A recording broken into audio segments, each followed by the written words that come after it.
Hola, hola, hola. ¿Habla? Hola, buenos días. Vale, ¿Bien? perfecto. Sí.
Hello, hello.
Que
¿Aló?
Morning, buenos días.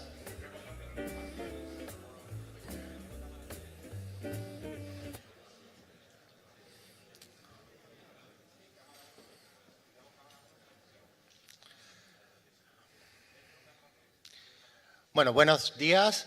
Comienzo en castellano. Ayer tuvimos un día excepcional con ponentes de excepción, de lujo, y hoy, como no puede ser menos, continuamos en la misma línea. Vamos a seguir trabajando los avances que la inteligencia artificial desde el punto de vista de investigación nos aporta en línea con la sostenibilidad. Y también, pues hoy yo creo que vamos a trabajar un tema que es importante, que es la parte humanista, la parte ética, la parte de regulación de la inteligencia artificial, que es uno de los puntos clave. Y como fundador e impulsor de una de las iniciativas que hay aquí en la Universidad de Sevilla de humanismo digital, pues me encanta que esta sea una de las líneas. So I change to English. Yesterday we have a wonderful day with exceptional speakers, but today I think this is going to be even better. So, good morning, welcome to the second day of our Forum of AI and Sustainability at the University of Seville. After a wonderful day filled with enlightening discussions and groundbreaking insights, today we are poised to delve deeper into a transformative world of AI and its multifaceted impact on our society. Again, today we are going to explore the research for sustainability, but also a very important point, that is the ethical, humanistic, and regulation part of this new technology that is going to change and is changing how we live, right? So thank you very much for being here.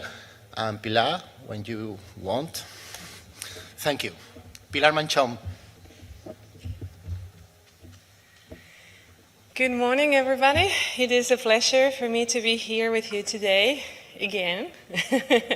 And it is with great pleasure as well that I'm here to introduce you to Yossi Matthias.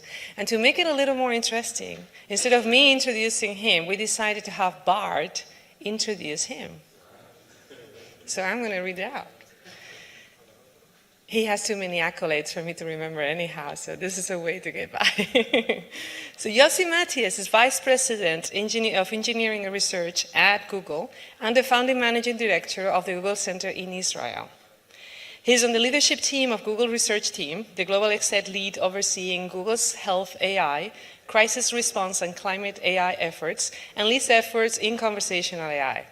For over a decade, he was on the leadership team of Google Search, building and leading efforts including Google Trends, Google Autocomplete, Search Console, and search experiences in weather, sports, dictionaries, and more.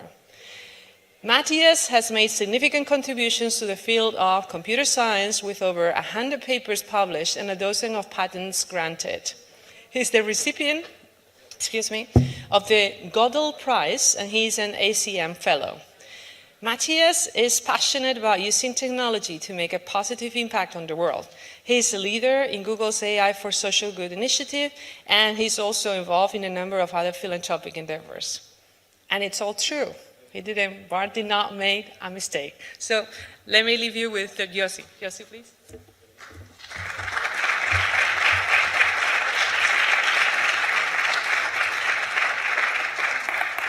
Thank you very much, Pilar and Bart, for the kind introduction. And pleasure to be here today. Thanks for joining us today. Really a topic that it touches on multiple topics I really care about: AI, sustainability, climate. But let me start by saying this is an amazing experience to be here in Seville. Such a wonderful city. I heard a lot about it and experienced it for the first time. And also learning that actually we're in the venue that, according, I guess, where Carmen was supposed to be done, right? So all the connection of Seville to music and operas and arts and culture is, and history, of course, is really makes it very meaningful to be here. But today, I think I need my pointer. Thank you. So today, I want to talk a little bit about how AI which is transformative, and I think we don't need any longer to talk about how transformative AI is.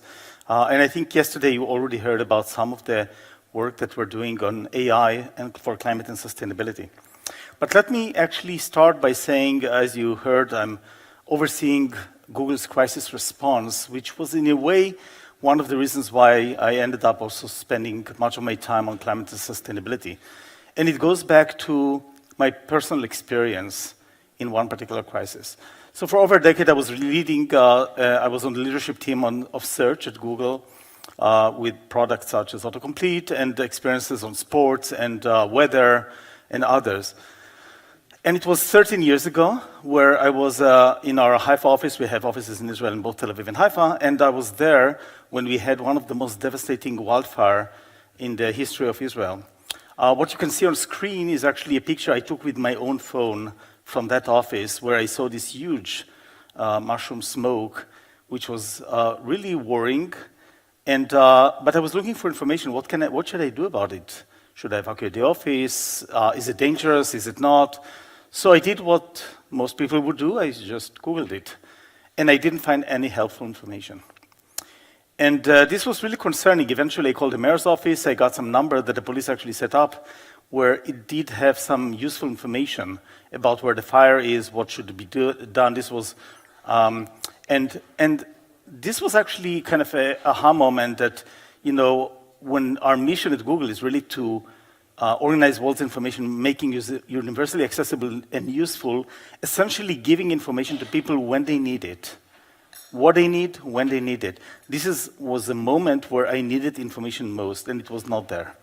So I actually asked my team, my search team, let's see if we can do something about it. Let's see if we can actually put that phone number that I got from the mayor's office and make it available on search so that anybody looking for that could find it. They did really in record time. In 3 hours, it was out there. One of the engineers who led this effort actually at some point sent a message, hey, somebody else is now going to carry on because I actually need to evacuate my home. So he was literally coding under fire. And a couple of days later, and this was actually very helpful, we added more information. A couple of days later, I actually got another aha moment that this was not actually unique to that situation. Every time there's a crisis, every time there's an emergency, people are turning to Google. You can actually check out Google Trends and see that peak of searches. And it's actually part of our mission to make this information available. So we actually set up what we call Emergency One Box, and a few years later, we made it a priority to actually make a richer experience, and again, within an hour, in any devastating big crisis, to have a feature within search called SOS Alerts, which actually gives this information of what's going on, where is it, what's going on. And this was actually some 5 years ago. But then I realized that, well, we are already doing a pretty good job in giving all the information available to people, but there are certain situations that actually information is just not available. And that actually was a trigger to look into how can we use AI to fill that gap. And today I will talk about some of these examples where we take information, we use AI in order to provide that information that can be helpful. And it can be helpful not only for crisis, because crises such as floods and wildfires are now increasing in intensity and in frequency. If I compare it to, say, 5 years ago, I mean, what we've seen in the last couple of years, of course, with wildfires, floods, storms, is really an increase in both intensity and frequency. This is what we call adaptation, which is now a big topic in the notion of climate change. In fact, the last COP27 in Sharm el-Sheikh, where I was co-leading Google's delegation there, the theme was about adaptation, and we are partnering with the UN in their initiative. We're supporting their initiative, which is called Early Warning for All, which is about adaptation. How do we address the situation that climate change is already having its impact? But there's also the question of mitigation. You know, we have a global goal to reduce global warming, to reduce carbon emission, to slow down and hopefully reverse what we're seeing as the temperature rising up. And we're very far from actually meeting that goal. Now, some of the efforts are more in the efforts of how, as countries, as societies, we're adapting, we're doing better recycling, we're putting more, carbon-friendly in air conditioning and vehicles and transportation and more. But we're also looking into the question, how can we use AI to actually help with that? And I'll talk about that as well. So with that, I'm going to give just 3 examples out of many works that are done in our teams at Google, but also by the industry at large. And by the way, when I say industry at large, I believe that these problems are something that we need to tackle as a society. It's really something that we really need to have all hands on deck and to see how to actually collaborate on them. So a lot of the work that I'm going to talk about are in collaborations with governments, with organizations, with startups, with academia.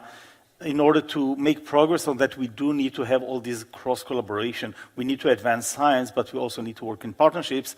And with startups, for example, we have these efforts that we call Startups for Sustainable Development, where we're mentoring over 400 startups globally on areas that of UN's Sustainable Development Goals. So the idea there is to see how can we provide mentorship, help, sometimes funding, etc. So I'll only touch on 3 examples. One is about floods that I mentioned earlier. The other one is about extreme heat, which again is a big problem.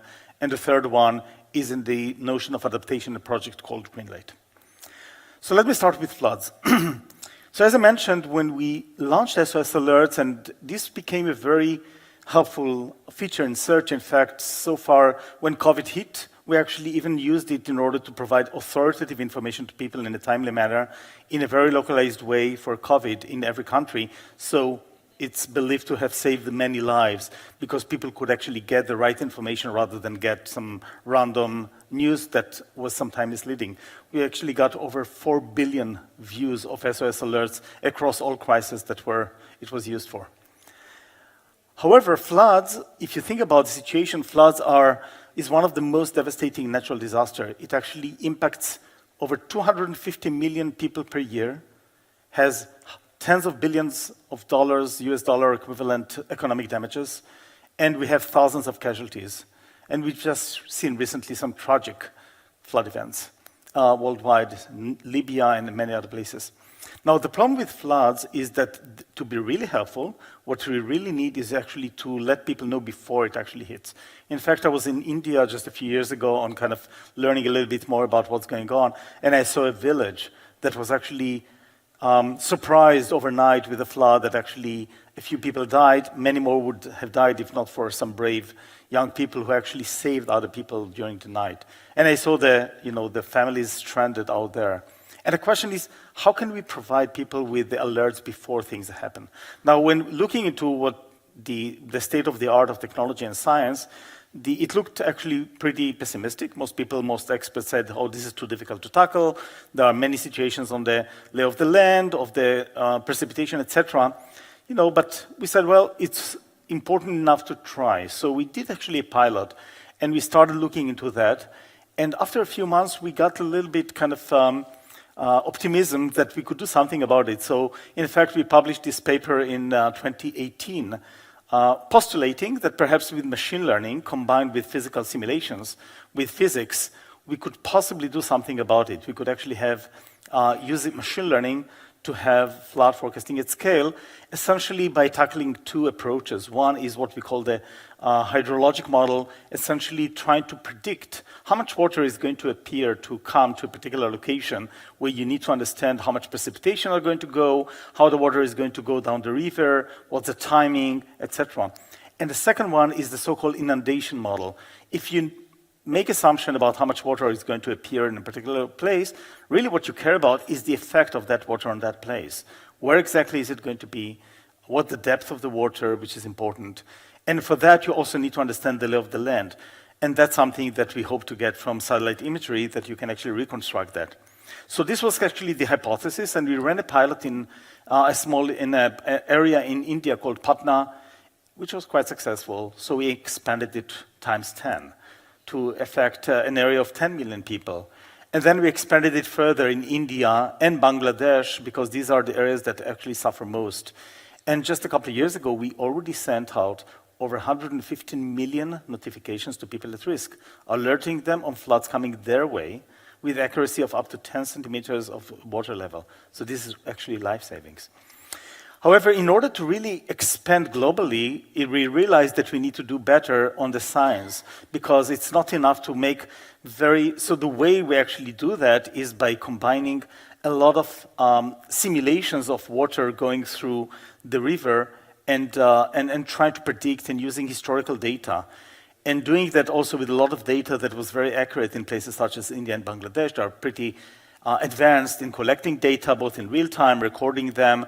And by the way, at some point it was a little kind of strange, because we had people actually going on a boat in the river. They're measuring the depth, they're measuring velocity, they're writing it on a piece of paper. They go back to the office, they make a phone call on a landline and reading those numbers. This fed into a system that eventually used the most state-of-the-art AI models and cloud in order to make predictions about where floods are going to be in a couple of days. So this was a very interesting combination of a system that was very well developed of collecting information with a system that was just built in order to do something about it. So the question we asked was, can we actually scale it globally? And for that, actually, it turned out that we could build what we call a hydrological model, global hydrological model. And the paper, by the way, this was done in joint work with academics and scientists, with a dozen papers published most recently about the hydrologic model, which essentially the global model allows us to collect all the historical information from everywhere in the world and then apply it to any other places, even that are scarce with data. So we took this information and not only put it in search and maps, we actually put it on something we call Flood Hub, which now has over 80 countries, including Spain, including 30 other countries in Europe, and including 23 countries in Africa, where data is quite scarce. So the beautiful aspect of this global hydrologic model is that we can even apply it in places that do not have a lot of historical data, and just by transferring the knowledge into those areas, we could get information that is better than the state-of-the-art low-fast information for these places. So this is an example for technology where AI is solving a problem that seemed to be impossible just a few years ago, and it's already out there, not only advancing the science, but also platforms and products in search and in maps and in a way that is saving lives. And this makes me also very optimistic, because it means that a problem that looked impossible was solved with AI. It's not the first time, but gladly it's not the last time that it's going to be. So this is an example of how AI is helping with one problem. And when we think about other crises, extreme heat is another one that comes to mind these days. Unfortunately, this July was, I think, a record in Spain in terms of heat. Heat is believed to have actually many thousands of casualties worldwide.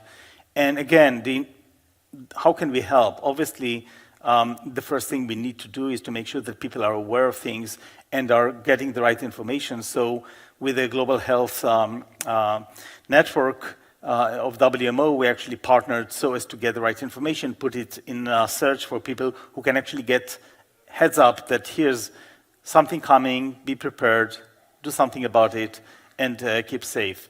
And on the other side, we're looking to see how to actually try to reduce heat in places where we can. So we have this project called Tree Canopy that is helping cities around the world to look and analyze where should they actually invest in order to put trees so as to reduce those so-called heat islands within cities, which are really dangerous.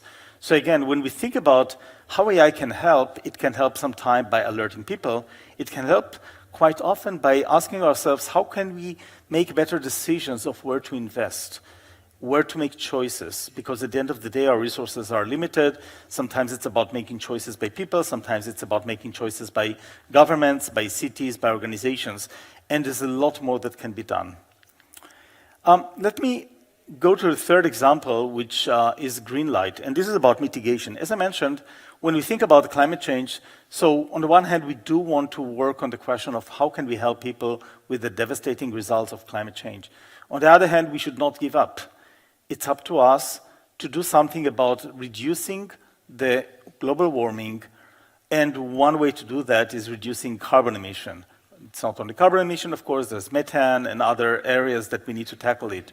So the beautiful thing about technology is that it's not linear, and problems that seemed impossible in the past were solved. That's why I think that many others can be solved in the future. So a couple of years ago, I actually asked my team to come up with many ideas of what can we do with mitigation, what kind of technologies can we look. We literally got dozens of ideas, and the question was, how do we select what to work on? And the answer is very straightforward. Let's try to work on something that could have the biggest impact, and there's a chance we can solve it. And Greenlight actually came to one of the top examples, and one thing I like about it is that it's very simple. So when we think about mitigation, quite often we think about various technologies which are sometimes a little fancy, sometimes it's really pushing out, capturing carbon in space, or not in space, of course, but higher in the atmosphere, or in the ocean, or other techniques of using technology. Greenlight actually found out a very simple, low-hanging fruit. Turns out that when you think about carbon emission, a lot of it happens in the city. Turns out a lot of that happens in intersections. And we're all familiar with in busy cities, we're all familiar with the phenomena that we're stuck in some traffic light. And it's not only sitting idle in the traffic light that generates a lot of carbon. Turns out that a lot of carbon is actually generated by just what is called go and stop, which essentially, traffic light changes, cars is accelerating, then they stop, which is a little irritating. Turns out this actually contributes to a lot of the carbon emission in cities. So the hypothesis was, well, perhaps if we can actually help out with optimizing the traffic light so as to reduce those stop-and-go events, that could make a difference. And using data of maps and Waze, analyzing the traffic in a particular intersection, but not without any sensors, without any new technologies, without any installation, it turns out that actually with the pilot that we did in some dozen cities around the world, we could actually get 10% down in reduction in the emission of carbon in those intersections. And we had pilots in places such as Hamburg, Bangalore, Jakarta, Haifa, where we actually started that, in other places. 10% in reduction in carbon emission, no installation, no sensors.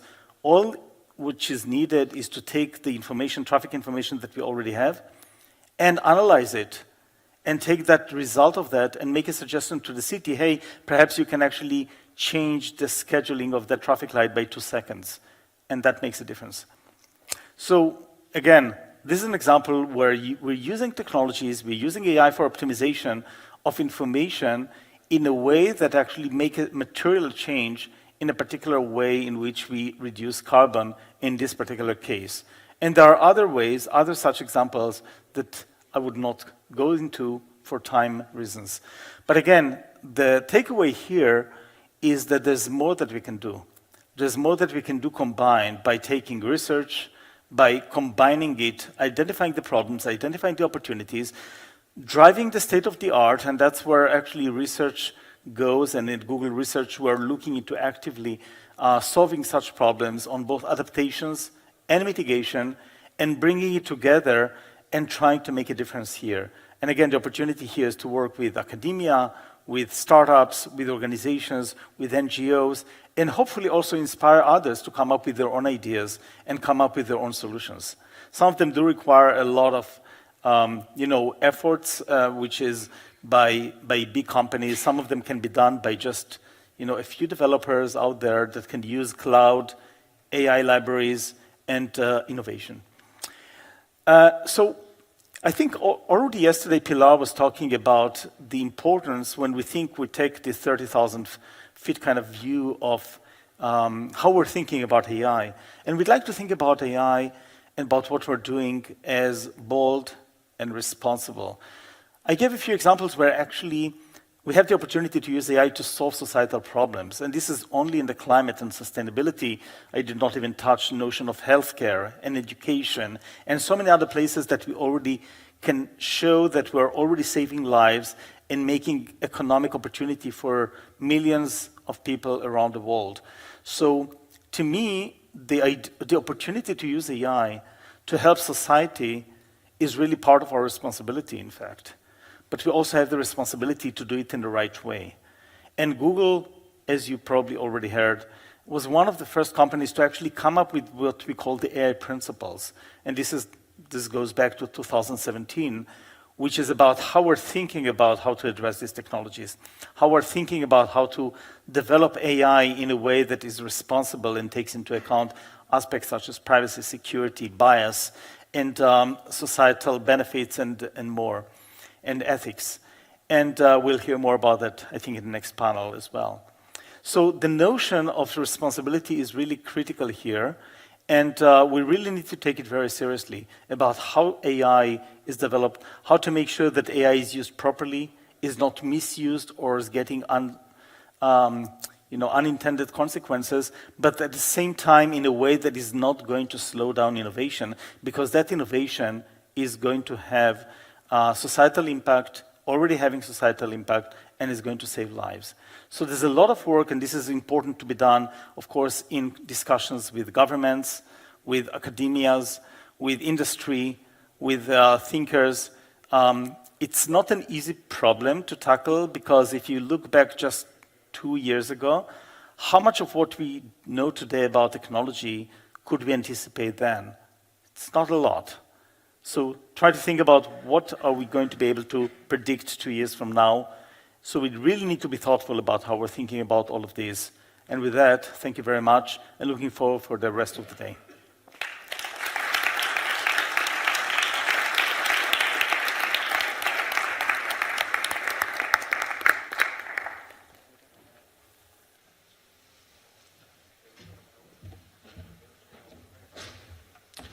Thank you very much, Josie. And now we move to the next panel, and it is a research. Okay, one moment. Okay, here. As Josie said, it's our responsibility to make innovation in the right direction. So now we're going to have a panel with the goal of artificial intelligence, human well-being, and social development, that is going to be moderated by Professor Rocío González Díaz from the University of Sevilla. She is the director of the US node participating in the European project Resaxi Pro we saw yesterday, but also Pilar is in the field of applied mathematics. Our panelists are going to be Juan Ignacio Cirac Sasturain, a physicist celebrated for his pioneering research in quantum computing and quantum optics. He currently leads the theoretical division of the Max Planck Institute for Quantum Optics in Garching, Germany. Pascal Funk, professor at the Hong Kong University of Science and Technology and director of the Center for AI Research at HQST. Her contributions to electronic and computer engineering are internationally recognized. Also, Juan Manuel Fornés from Iglucotech, as the CTO of this company. José Manuel is driving innovation at the intersection of AI and technology. Together, this panel promised to offer a comprehensive look at how AI can be forced for good in human well-being and societal progress. So, Rocío, panelists, the stage is yours. Thank you.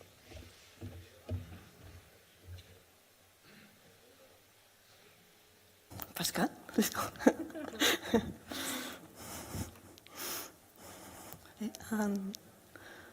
Hello, how are you?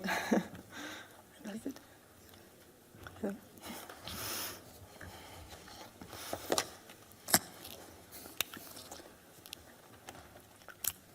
So thank you and good morning, and welcome to the third panel about artificial intelligence, human well-being and social development. Good morning, Juan Ignacio Cirac, he's online. Morning. And I'm very happy to be in this panel with this very important person from different expertise. So, for example, Juan Ignacio, you are an expert in quantum computing and quantum physics, and I read in Wikipedia, I think, or somewhere, that quantum computing will revolutionize the information society and led to much more efficient and secure communication of information. So maybe my first question is for you. And how can quantum computing be applied to enhance the capability of AI algorithms? And what are the potential implications for fields like healthcare and energy efficiency, for example? What do you think? Hello, good morning. And so first of all, let me thank you for this very kind invitation and apologize for not being able to be there. Fortunately, I have to be somewhere else, but I'm very happy that at least I can participate in this way. Yes, so in quantum computing is a field that is now in development, so it's something that has to be understood, or has many promises, but still a few facts. But what we know is that it would really build the quantum computers that we're trying to build all over the world, then it will have applications in different fields. And so one of them that is very clear is in solving problems, scientific problems related to material science, scientific problems related to chemistry, maybe to drug. And that's the hope, is that these scientific problems then lead to applications in the drug industry, in the pharmacy industry, and therefore will have an impact in healthcare. In fact, there are many companies now that they're doing a lot of research to see how these potential quantum computers will lead to that. So that's, I think, something that many of us believe. Still not there, but it's a lot of promising. On the other hand, one of the questions that it's now being very much investigated is how quantum computers can accelerate artificial intelligence. So there was a pioneering experiment in Google 4 years ago, in which they show that they could sample data from some distribution that you try to sample with a classical computer, a standard computer. It will take a very, very long time. However, with a quantum computer that they built, even though it was not perfect, it had errors and so on, they were able to sample quite well with respect to that. And since in artificial intelligence, what you do is you deal with data, you deal with sampling, you deal with combining this data, and it's really believed that this, let's say, example that Google had will lead to more applications in artificial intelligence. There have been now many scientific papers where they claim is that in some specific problems related to artificial intelligence, then there would be some advantage with respect to classical computers. But what I find also relevant is that, this research that was done on how quantum computers can speed up let's say machine learning, for example, have led also to what we call quantum-inspired algorithms that do the same.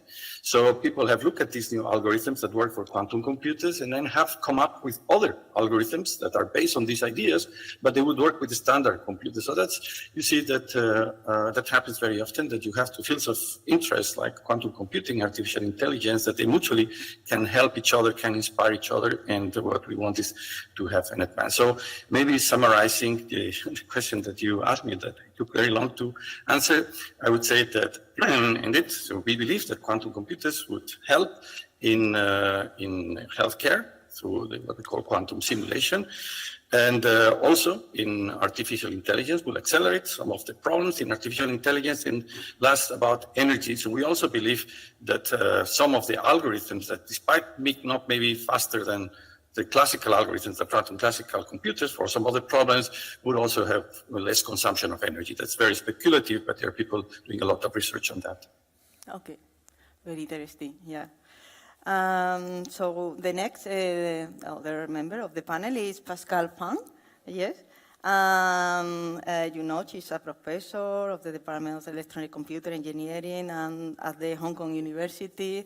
Some of your contribution lie toward natural language processing and comparable corpora and building intelligent systems that can understand and emphasize with humans. So one of the questions, the first question, is which are the key technologies in the advancement of intelligent systems that not only understand but also emphasize with humans? Thank you. First of all, thank you for inviting me to the beautiful Sevilla. I've been coming to the city for 20 years. I love it. So it's a very good opportunity for me to be here. And I've heard so many good talks since yesterday. I've been learning a lot. So my background is in conversational AI systems. I've been working on this area since 1988. And currently I direct the Center for AI Research, where we actually push for cross-disciplinary research between AI and life science, and AI and art, and AI governance and ethics. So I think around 2015, I started talking about, I penned an article in Scientific American to talk about robots with heart, which is systems, robots and computer systems that would empathize with humans. What it means, I'm an engineer, so I break it down to, I simplify it.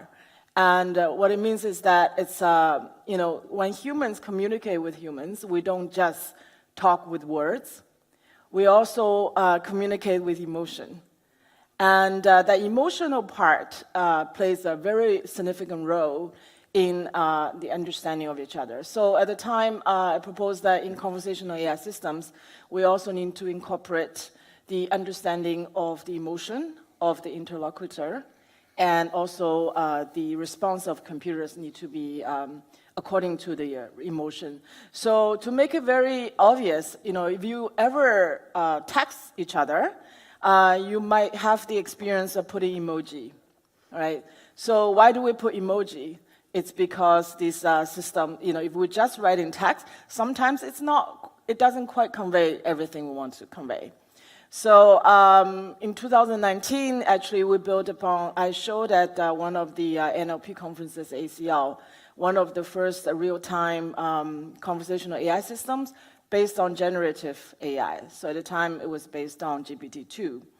And the system, then, you can chat with it, and it will actually automatically put emoji on everything you write, and automatically will have emoji. It's very annoying, okay? But it was just to show off that we can do it. But the actual application of empathetic system was, the inspiration came from the fact that, I was hospitalized at some point, 2015 and so on. And I realized, if the nurses and the doctors in hospitals, when they take care of patients, their job is not just to carry out your instructions. It's not about, oh, I need a drug, I need painkiller. They actually look at how you express pain or other emotions through your expressions, body language, and so on.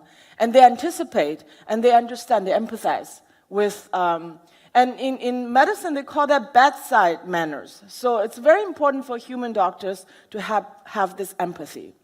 And it dawned on me that we cannot build robots just like when the patient says, I need a cup of water, I need some medicine, I need a painkiller. The robot has actually understand the emotion of the patient and needs to empathize. So this is empathetic machine. This is the idea of empathetic machines. And today, in our center in Hong Kong, we're building robots that will hopefully take care of people like my mother, who lives alone, who insists on her independence, doesn't want to live with me, and doesn't want to have a human in her house taking care of her all day because she feels that her privacy is being intruded by human beings. But she doesn't mind a robot, because a robot is like the vacuum cleaner, like the refrigerator. So she doesn't mind that. She doesn't feel like, she feels like she can tell the robot anything, and the robot's not going to judge her. So today we're building this kind of robot to take care of elderly people who live alone, which is probably going to, in China, in Hong Kong, in Asia, in Japan, it's a very significant trend. And they're still active, but, as family members, we want our, elderly parents and relatives to be monitored, to be, to not feel lonely, and to be able to communicate with us anytime they want to. So we're building these robots, but these robots must have empathy in order to help humans in our well-being. Mm-hmm. Okay, thank you. And our last member of the panel is José Manuel Fornes. He developed your company, developed a new device for measuring glucose in the blood using infrared technology, right? Right. So, for example, one question could be, how infrared reading through a finger can be used to predict glucose level? What is the role in the AI method? How is it doing? Well, thank you. I would like to thank you to invite me to this forum. First of all, GluCube is a device based on a deep understanding of the human body behavior through red light signals, infrared red light signals that penetrate the finger. And the light is absorbed by the glucose molecules, and we can detect this absorbent, and we get these signals, and with AI algorithms, we can determine the level of blood glucose of the body. Without AI, we don't have this product. AI is the base of our product. It's a very simple product like this, very easy to carry on with you. And we use AI, we test different algorithms, and we are improving every day. And we are making more complex algorithms, even with quantum computation, with complex calculation. Probably we can do better things than we can do now. Probably with quantum computing, we can do real-time training algorithm adapted better to models with user physiology, particular user physiology. So it's a very good question about quantum computing. We are not using, of course, quantum computing at this moment, but it could be very, very interesting. So we are training our algorithms, and it takes a long time training algorithms, but the prediction is in 1 second after that. So we can get the real measurement of the blood, of the glucose level in the blood in real time, more or less. So this could be a very useful, not only for the diabetes patients, but for the rest of the people. So Juan Ignacio, Jose Manuel Tor mentioned about applying quantum computing to try to real-time training. This is very interesting. Do you think this is achievable in a few years? This is how do you see this? Sorry, we don't hear you. Yes, I think that this would be can you hear me? Yeah, that would be a fascinating application of quantum computation. So the situation of quantum computation is kind of unique in history. You see, we can build devices nowadays that we know that for some specific problems, they can beat all classical supercomputers that we have. But there are very, very few problems. And so these devices are not perfect. And so they have errors. It's not like a computer that if you multiply 3 times 5 is 15. These quantum computers, if you do that, then you will not get 15. You get 14. It's almost right, but it's not really right. And so now we have these devices. We are, of course, trying to improve them and to build it better. And what we don't know is what are other applications. And that's why it makes a lot of sense to try them out. So just have some ideas where it can be useful. And so like the case that it was presented here. And what we have to try, and as we develop these better and better computers, then probably some of these applications show up or pop up. But at the moment, it's very difficult to answer your question, to say if in some particular problem a quantum computer will help. We hope that it will help, but it may happen that it will not help. That's why it's really required at the moment to do research and to try out. And that's why it's very good that, many companies that build these prototypes of quantum computers and put at the disposals of scientists, of people, entrepreneurs, companies, industry, and they just try their problems. And so hopefully this will help us to advance and to find more applications.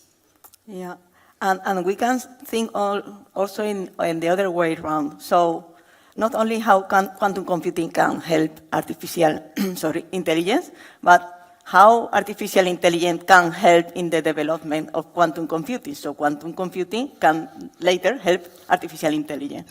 How?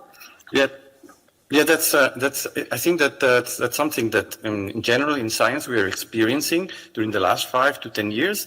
That artificial intelligence has entered our life as scientists. So now it's used in physics. This is my field. In high-energy physics, at CERN, to discover new particles, and whatever. And in particular, in quantum computing, it is also helping to advance. And so I mentioned that these quantum computers at the moment are not perfect. This means that there are some errors that appear during the computation. And with artificial intelligence, when someone can learn, for example, so how to mitigate these errors or how to correct these errors in a more efficient way than the ones that we have. Artificial intelligence also is used in order to optimize quantum circuits. So this is like like a normal computer. So when you have an algorithm, then you build a circuit that would solve this problem, that would apply the function that you want to apply there.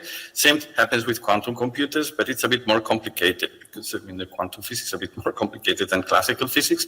And but nevertheless, so at the end, so what you want to build solve a problem and to build a circuit, there are different ways of doing that, and there is a combinatorial problem that there are many possibilities, and we have learned also that machine learning helps a lot in combinatorics just by learning and then using. So it's widely used at the moment, and I think that, as you say, the hope is that first artificial intelligence will help to build and to improve and to have like error-free quantum computers, and then this will feed back into artificial intelligence just by making them, the algorithms, or some of the algorithms, faster. Okay, so thank you. And Pascal, one thing that you mentioned that maybe normal people are care about is about the privacy. Because as you say, your mother, my mother, elder people, feel better alone because they feel like they are independent, but they need assistance. So it's good to have a robot and they feel that they are alone, but they are not. But something that people care is about the privacy and the surveillance of the elder people, but at the same time, privacy. So how do you think we can convince a citizen that this is achievable? So we have already the technique or whatever, or the regulation to have this under control. So thank you for the question. So I've been coming to Europe to talk about data privacy and AI since 2018. And this is one of the predominant questions. Whenever I come to Europe, it's about privacy. And this marks a huge difference between European approach and Asian approach. So may I talk about the difference a little? So in Asia, there's a tradition of looking at technology as some way to help us. So people in Asia are very open to technology in general, and they feel that technology, including AI, is something that we should adopt to improve our lives and improve GDP, improve economic growth. And this is a very fundamental difference in terms of mentality between Asian societies and European society. And I understand that in Europe, since the Second World War, there has been a certain aversion to, let's say, big government oversight and data surveillance. Surveillance is a very bad word here.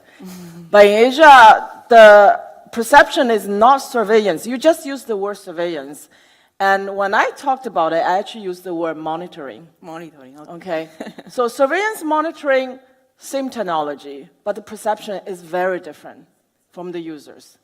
So in Asia, as I said, when I talk to my mother, her perception is that when a machine is monitoring her, there's nobody behind the machine. She doesn't want to be monitored or surveyed by a person, but the machine is something that is not going to intrude on her privacy. So, so there's a very different starting point in Asia from the user's point of view in Asia, and from user's point of view in Europe. That is a very different starting point. Having said that, so today, if you think about our foundational models, the most powerful AI algorithms, they run on servers, right? So there's a concern that when you use these models, you know, it's run in the cloud, so it's somewhere that's aggregating your requests. So what we need to do to mitigate this kind of concern is that we need to distinguish what should be done locally on the robot and is not on the server, and what should be done on the server. So for privacy, so it is, first of all, privacy is a legal requirement. Data privacy, GDPR, is a legal requirement. And because of GDPR, in many other jurisdictions, including China, has very stringent data privacy law today, thanks to GDPR, thanks to the Europeans. So everywhere we have very stringent law. So when we collaborate with hospitals, they're also very concerned about this data privacy. So what we need to do is that a lot of the models we're running, or a lot of the algorithms we design, we must use methods that will not reveal the identity of the user. We need to anonymize it, and a lot of the learning, machine learning, needs to be done on premises or on the device. So, for example, if you're familiar with using fingerprint or any kind of facial recognition to unlock your phone, that technology is done on the chip in your phone, right? So, so similarly with robots, when we have, you know, the classic traditional, I shouldn't say traditional, the normal way of using generative AI for conversational AI is to run on the server.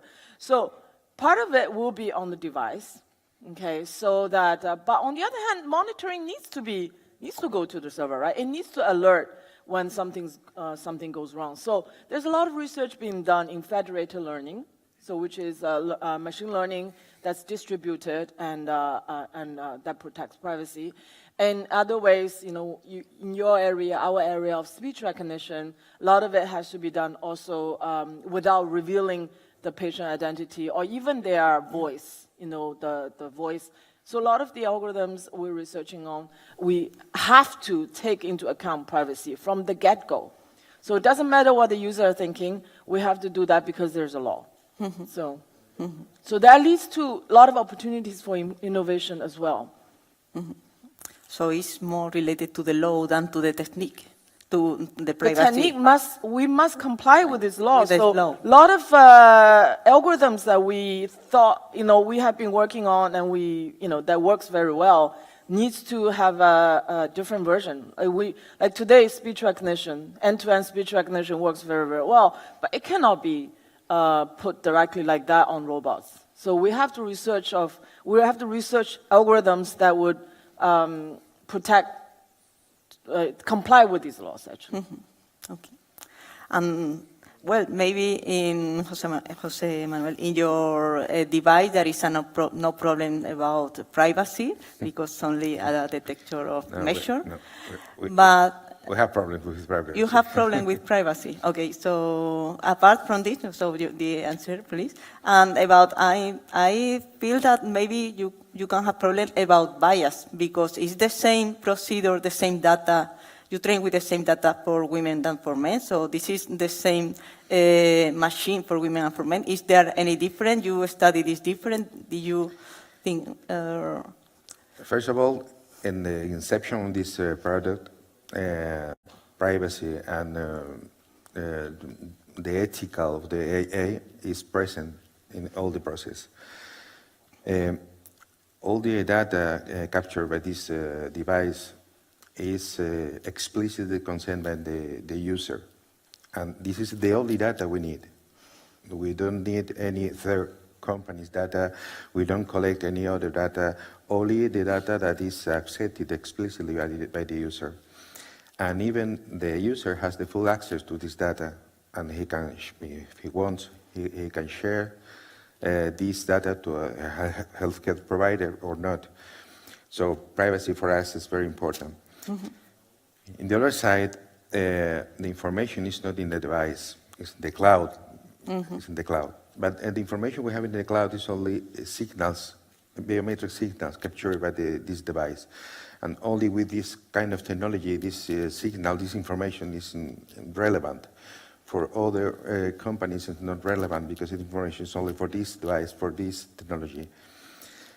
And so for this, privacy is very important for us and in the whole concept of the product.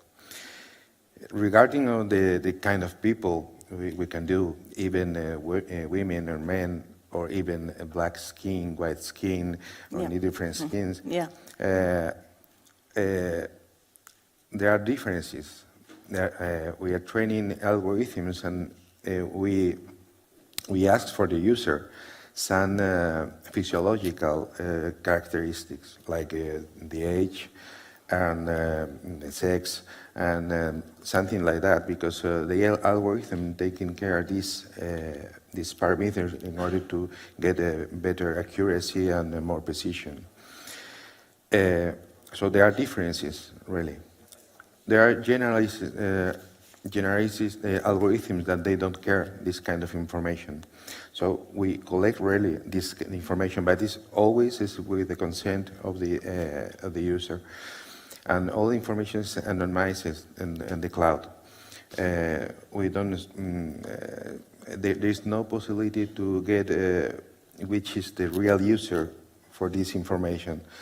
So in the whole architecture, we have all the privacy is in the middle of the information, respecting the principles of the ethical AI. And about your approach, Pascal, regarding bias, how did you approach? How do you take this problem? So since I'm in conversational AI, I remember 2016, maybe some of you remember as well, Microsoft came up with this chatbot, Tay. And I was actually with the Microsoft people at the conference in Shanghai. And they were very excited, they're launching Tay that day, actually. And then within 24 hours, Tay was taken offline because Tay started learning to be sexist and racist and everything from the tweets online. So they had no idea, that they didn't anticipate at all. I think that was the moment where people who work in this area were going like, it's not the aha moment, it's like the other moment. I shouldn't use the word. It's like the, and then took Tay offline. And that's the moment when we realized whatever we create is a very, very powerful monster. Or very, very powerful beast, okay? And with generative AI, with the latest foundational models, this beast just got even more powerful. And there's a need to tame this beast, right? How we can control this is a powerful beast and to make it serve humanity, to make it do only good and not bad. So, and I remember in 2017, we entered some kind of leaderboard, this shared task in AI. In AI research, there's a lot of competitional shared tasks where you submit your system and you see whether it performs the best. And we entered this competitional shared task of sentiment analysis, meaning it's an engine to detect sentiments from tweets again. And our system was obvious. If I'm talking about it because it was number one. But 2017 was the first time during that shared task, the organizer gave a test of bias. So it was they used this very simple test where they change the tweets, all the content of the tweets. They change all the names from male names to female names, and from normal Christian names. Oh, sorry to say normal, but like Christian names to other names, let's say. And test all the systems that was doing a simple task of sentiment analysis. We're like, why would that make any difference? And our system was biased, to my surprise. Turns out, because the system that our system performed very well, very, very well, but it was trained from millions of tweets. And the tweets are biased. Human society is biased. So you cannot train blindly an AI system or any machine learning algorithm, and you assume that it's not biased. So in my career, I started conversational AI in 1988, right? 1988 to 2017. It was the first time I realized, stupid me, that AI blindly trained can be biased. So then you are like, oh, what do we do? Had no idea it could be biased. So from then on, we worked on, so everything we worked on, my team worked on, we're very aware of this potential bias issue. And we actually actively work on areas of bias detection, bias mitigation. And with the most recent powerful generative AI models, we have seen that with hallucination, these generative AI systems can hallucinate bias, meaning that originally you ask a question and then it will associate something like doctor with male names and nurse with female names, to give you a very, very simplistic example. Of course, with the launch of BARD models, it's obviously very well tuned with safety and bias mitigation so that it would not do this kind of bias. But this is, again, become a very important area of research.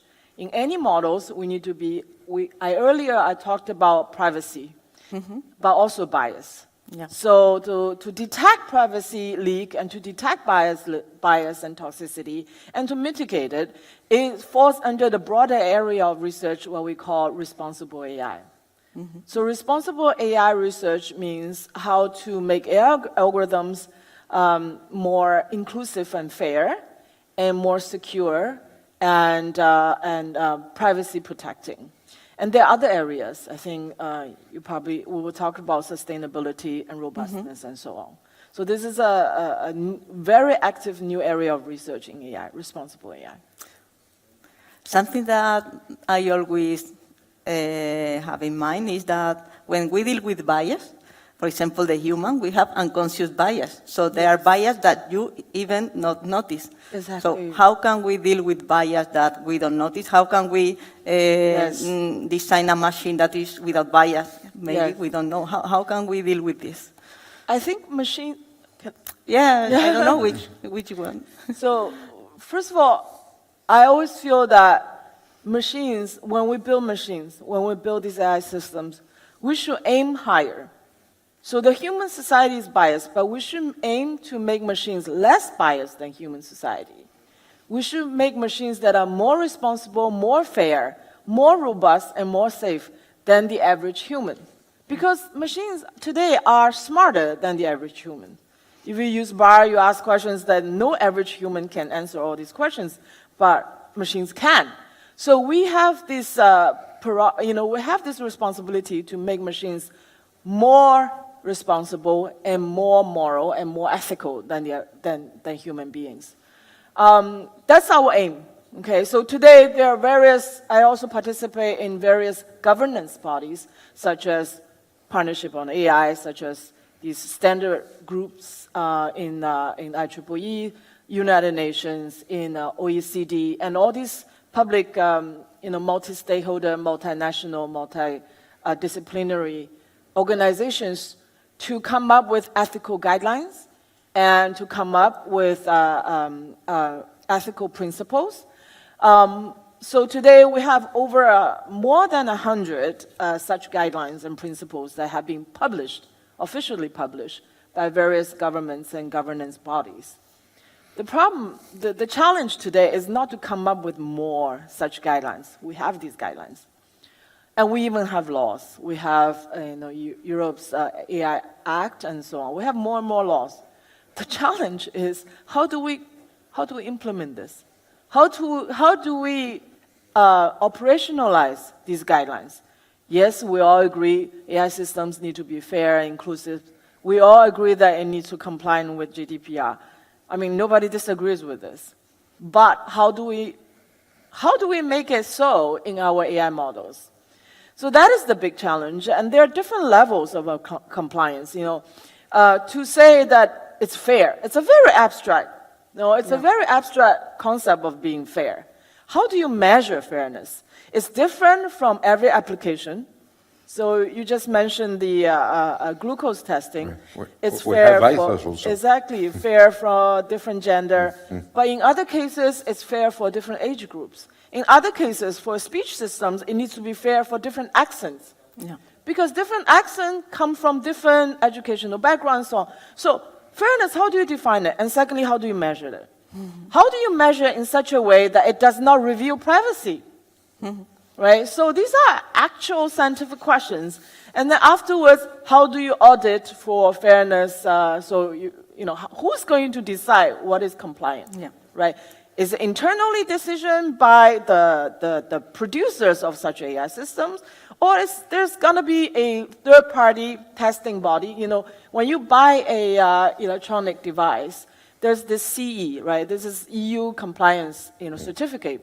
So we want to have AI safety fairness certification as well. We've been talking about this from 2016. But who is going to build this? Who's going to be on this kind of governance bodies? Who? Are these ethicists or are these engineers? So this is today, remain a very, very challenging question. But it does not mean that we should just be stuck. So we need to do it at different levels. We need to, do it at the how do we comply with the ethical principles? How do we comply with the legal requirements? And there are other things such as human preferences. How do we, for example, to make systems empathetic? That's not really an ethical requirement. All right? A functional system that's not empathetic can work in the context of, say, bank assistance, right? But this is a very important quality that we must have in the system that helps patients.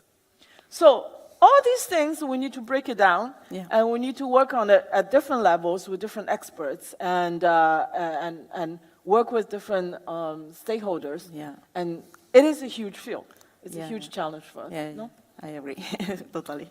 Manuel, do you want to say something about this? No, the devices are present in all machine learning AI algorithm you can use. We need to deal with these devices, even in technical manner, because most of the people have a normal glucose level. So we are training with normal glucose level, but we need to detect the abnormal glucose level. So there is a bias in the training. So we need to deal with this kind of bias in the whole process. Okay, so I think we are, yes, the time is running very fast. Juan Ignacio, I don't know if bias is still a concern in quantum computing, but maybe my question for you is, how do you think will be the next where quantum computing will be faster? Will be the next more closer achievement, I don't know, in the context of artificial intelligence, maybe? Well, I would bet for the drug discovery and also material science. So I think that quantum computers have evolved a lot, and there's really a lot of progress now in a subfield that we call quantum simulation. So these are problems related, as I mentioned, with material science. Sometimes there are scientific problems or chemistry problems, which are not, you cannot address them with standard supercomputers. And I think that there have been already some results in that direction, but I think that in the future we'll hear a lot about that quantum computers have a special application on that field. It's, I guess, will be in the next 2-3 years. And then after that, I think it's an open question. So I hope that it will have more connection to the industry, and in the long run, so in 10-15 years, so we hope to have already the error-free quantum computers, what we call scalable quantum computers, and then I guess that it would be more applications. Yeah. And just to finish, to close the panel, so I would like to have a take-home note. So if you could say something so people can take to home about artificial intelligence, human well-being, and social development, what will you say? Yeah. I would like to say, I don't know if you are used to deal with people with glucose level problems, but a diabetes patient must prick their fingers several times a day to get a blood drop. And a way of a non-invasive product like this, you don't need to break your fingers, and you can use it as much as you want all the day. So we eliminate the pain, we need the uncomfort out of this kind of patients. So we improve the way of life, the quality of life of all of this patient. So I think, and this is only possible if the AI is present. We cannot do it without AI. So I think this is a very important message that AI will improve the quality of life in some application, of course, and even in sustainable. We don't use any disposable materials. We don't use finger prick, we don't use lancet. We don't use test any disposable materials. So for sustainability and for quality of life, this kind of application is a very good example. And Pascal? Okay. Yes. Yeah. Oh, yeah. Juan Ignacio, do you want to say something to take home? Yeah, so the take-home message would be that I'm very optimistic about development of artificial intelligence, despite all the ethic problems that it's causing. I think that we will solve them, and we will solve them with the help of technology itself. Pascal? So I mentioned earlier this new field of research called responsible AI. That also includes sustainability. What I want to say is to those of us who are scientists and computer scientists and algorithm developers, we have been, for decades, we have been working on machines from the machine's point of view. How to make it more accurate, how to make it more powerful and so on, faster and so on. But today, we must work it from the human point of view.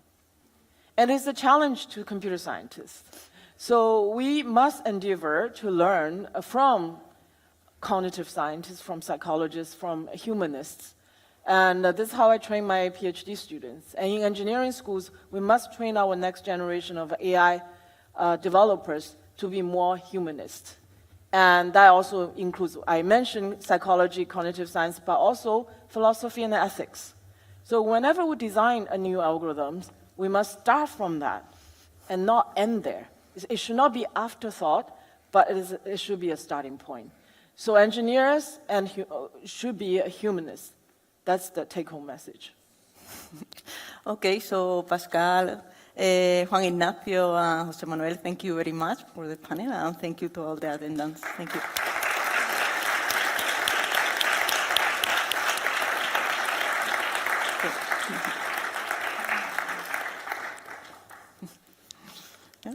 Okay, thank you.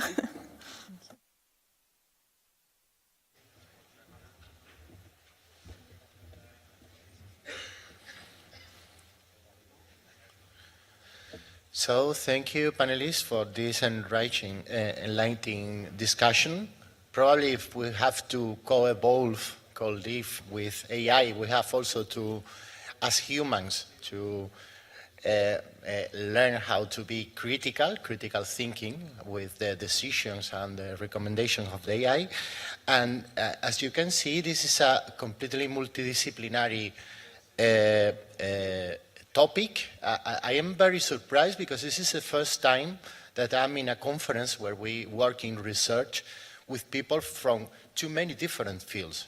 So now we are going to cover 3 areas, 3 talks. After that, we will have the coffee. So we're going to start in this set of research talks with Professor Maria José Escalona. This is a colleague from my department. As the director of the Engineering and Science for Software Systems group, her work is pioneering in the software domain. So software is also a very important topic in this field. Notably, she coordinates the SITPGA project and has been honored with numerous awards, including the Fujitsu Award for Innovation and the Ada Byron recently awards for women in technology. Her commitment to inclusivity and innovation in technology is truly commendable. So, Maria Jose, please, the stage is yours. Thank you. Have to put, okay, that's right. So thank you, Joaquin. Thank you for your introduction. And I want to start saying that for me it's a pleasure to stay here, and I want to thank to Google the possibility and the collaboration with the University of Seville, because as Joaquin told, I think it's very important to have this kind of meeting where we look the artificial intelligence just as a way, just not is the core. We are focusing on people, we are focusing on problem of people, we are focusing on objectives for development, and we are using artificial intelligence for solving real problems. So today I want to talk under a software perspective, because I am a software technician, but I want to focus my talk under a human perspective, because as I'm going to use this index, I want to make a short presentation about my research team. But later, I want to introduce how my research team is thinking in people, not in technology, because it's the core of my team. Later, I am going to speak about some projects that are running or they are finished. And finally, I would like to finish with some conclusions. So I am I am very lucky because I am the director of the Engineering and Science for Software System Research Group. We are a big group. We are 21 doctors. We have several students and a lot of technicians. Obviously, we have made several research projects in different areas, international, national, and autonomics. But we are very focused on industrial projects. I am very happy to say that all the PS theses that we have managed has a direct translation to the society. For this reason, our focus or our orientation is to the people. We have several patents and registration that were transferred to the society. I think that we got relevant numbers just because our main goal is research and propose methods, software solutions, and tools to bring technologies closer to the people.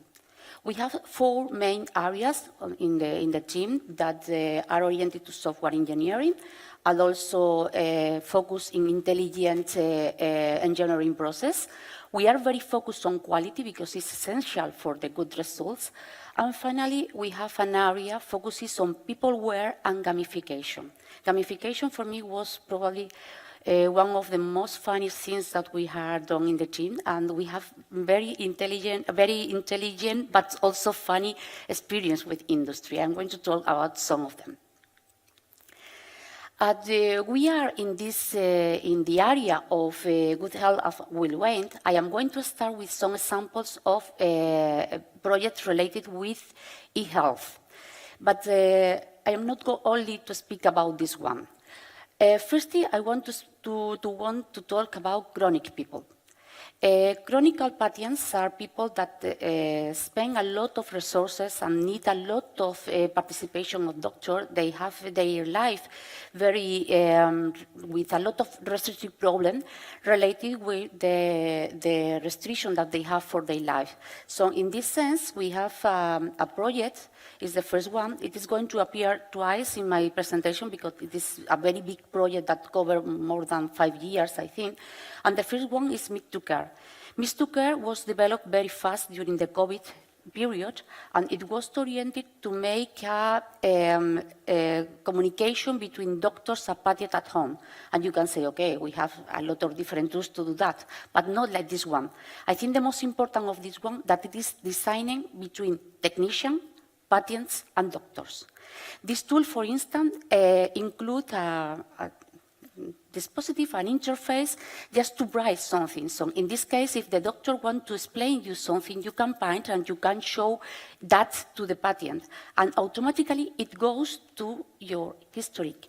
So it's very funny because you can store, you can save all the information related with that. So the doctor has the feeling that he was in his or her office with the patient, and the patient has the feeling that it was directly in front of the doctor. Even it includes some different dispositifs to make mediation with the doctor on that. I am going to talk about it later. Another project is GMOPD.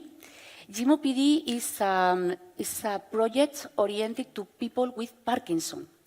People with Parkinson, it is a very big project in collaboration with the Andalusian Services of Health. It covers several research groups in different areas. And this project is oriented to incorporate some dispositives, some IoT things that are involved in the life of people with Parkinson's. This project includes aspects like prediction for different problems with the illness, and it manages the patient at home. So the idea of it was also developed in collaboration with doctors, but also with patients. I always want to focus in this aspect because people is the most important for us. As Rocio told before in the previous talk, I love this project because all the dispositives and all the things that we developed were focused on being involved in the life of the patients, trying to do the less noise as possible, okay? Because it's essential for that. And the last one is making in a PS thesis with the industry that we have starting 1.5 years old, and I love it because I have a pattern of endometriosis. This is a serious game based on a metaverse. This metaverse is designed in a global way, but we are focused on patients with endometriosis. I don't know if you know what is endometriosis. It's a woman illness. I say woman because there are some, okay, I'm not going to speak about medicine, but it's a woman illness that affects a lot the life of the patients. So these patients have to be supported by gynecologists, but also by psychologists, also digestive, a lot of different doctors. It has a very big social impact in her lives. So the project is oriented to create a metaverse where patients can meet with other patients can meet with doctors, when they can interchange some aspect, when we teach family and people what is the problem with the endometriosis, we involve all the environment of the patients. Other set of projects that I would like to include is this one. These projects are oriented just not only to chronicle, just to help in the management. We use in this set of projects artificial intelligence for improving the management of the health. This set of projects is mainly focused to the doctor, but it involves also the patients because all the data here are property of the patients, that it is something very relevant in health. So the first project, I love it, because the name is Tropa. Tropa in Spanish means a lot of people, okay? The name of this project is funny because at the beginning, the orientation of this project was not the result that we wanted. This project was oriented to use traceability in robot automatization, and we were to focus to patients with infertility problems. We got the project, and we want to put a lot of people, Tropa, working on that, so for this was the name. But our problem, the COVID comes. So in the moment that we have to execute the use case, all the infertility clinics were closed. So we told with doctor, okay, we have a problem, we have to finish the project, we have to test our results, what can we do? And they say, don't speak with me, I am in a crisis. My urgency areas are completely collapsed. I don't want to speak with you about research. I have to save people. So we tried to meet with them to know how we can help. So we changed our use case, just in running, and we use, during the COVID, the Ministry of Spain put a specific decision tree just to make a first triage of people. It means that if you seem that you have COVID, you go for a way, and if not, you go for another way. So we worked very hard with doctors during this period, during the night, because it's the worst moment that we could, and we introduced this tool. Okay, we apply our research to develop a tool that helped doctors in this moment. So the project was completely successful because it was applied to a real case, and we detect that this technology that it was oriented to another use case can be used on that. So we use artificial intelligence for helping in a critical moment for society. The second project is I put in the previous one because it develops a tool named Imedea. iMedia is an intelligent tool just to manage the historical information about patients. A problem with information of patients is that all the information are on clinics. And sometimes you have to hack some doctor for a report, you have to carry the report to the other one, and it is very complicated. So with this tool, we put all the information using a lot of security aspect, because it is according to rules in Europe, but also at the United States and other countries, just to manage all the information and with a patient life cycle management. It is completely oriented to the patient. It has a lot of different gadgets oriented to apply different algorithms of artificial intelligence to be applied in the management of the life cycle. The last one is another project. Spanish people is going to understand me. I name Churrera. Churrera, you know what is churros? Churros is a typical dessert or for us. I say that this tool can build health processes like churros. Why? Because it is an industrial machine, intelligent industrial machine, that study which is the situation of a patient. And imagine if I have endometriosis, I have a clinic guide that the doctor have to follow with me. But if I have also another illness like diabetics, the situation is completely different. And sometimes doctor has lost which guide they have to apply. So this tool helps to include all the information with patient and to generate a specific client guide for this patient.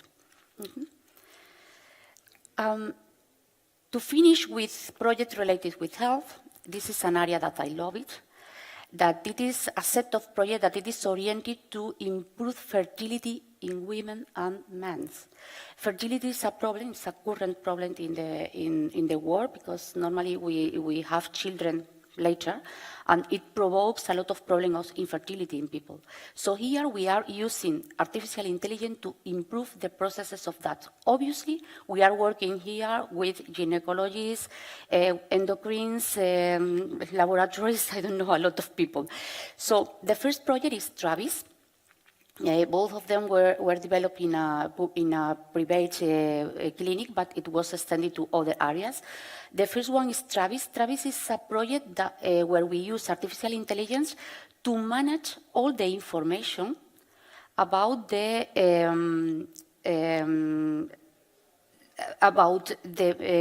test that we are doing to the patients. It means, obviously, all of us heard something about the problem that we change a zygote of embryo with the semen is mixes and we have some problems.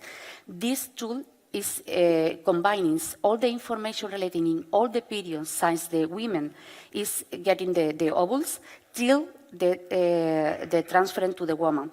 So the tool manage and help all the people in the process to be sure that there is not error during the process. The second one is a project that is being running now. It's Delphos. Delphos for the name of the oracle. Because in this project we use, we analyze, we have a machine learning tool that analyze all the information related with the genetic pathologies that one people can have. So before starting a process, this tool analyzes with a big amount of data the probabilities or the problem that the parent can have for getting a child. So it's a good project that is making a lot of results. Now we have a first use case for men problem of fertility, and now we are running a second one with women with endometriosis. But obviously, to have a good health and a well-being environment is not only oriented to the health. We have another project that are very related with the previous one because the technology is not different, but the use cases where applied are completely different. The first one is very interesting. It's a smart city project. It's based, and it is focused on reduce the production of carbon and in the process of recollecting waste in cities. It was applied and it is running currently.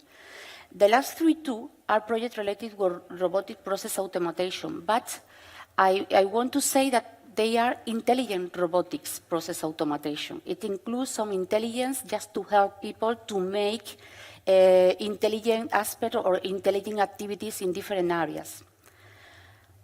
And the last set of projects that I want to include is to improve the the quality of the life in people. I don't know what happened with it because the symbols are mixed, I'm sorry. The first one, it was made in collaboration with economy faculty at the University of Seville, and it is a project that uses artificial intelligence to look partnerships when you are trying to make startups.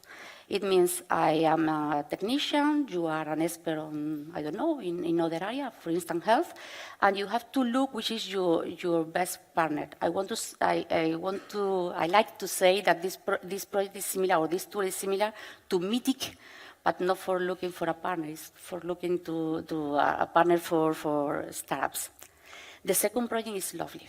The second project is a serious game for help police to training about crime. What is that? Imagine that we are in a police academy. It is being used, in fact, in the national area.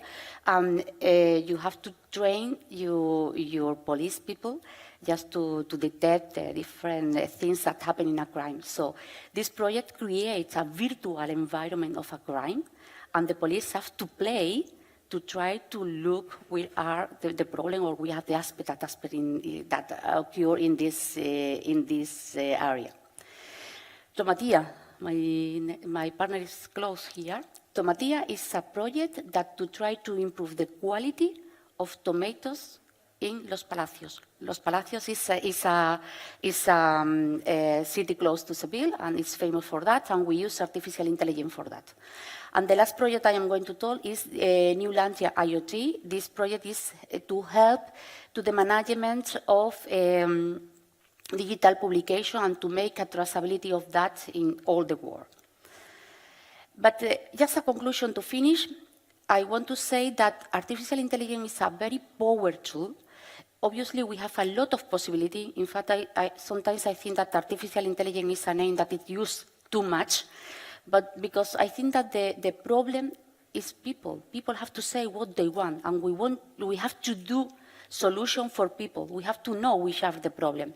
And obviously, just to make this project successful, we have to include a multidisciplinary team.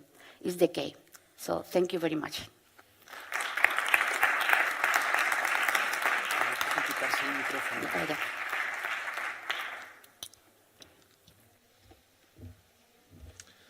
Thank you very much, María José.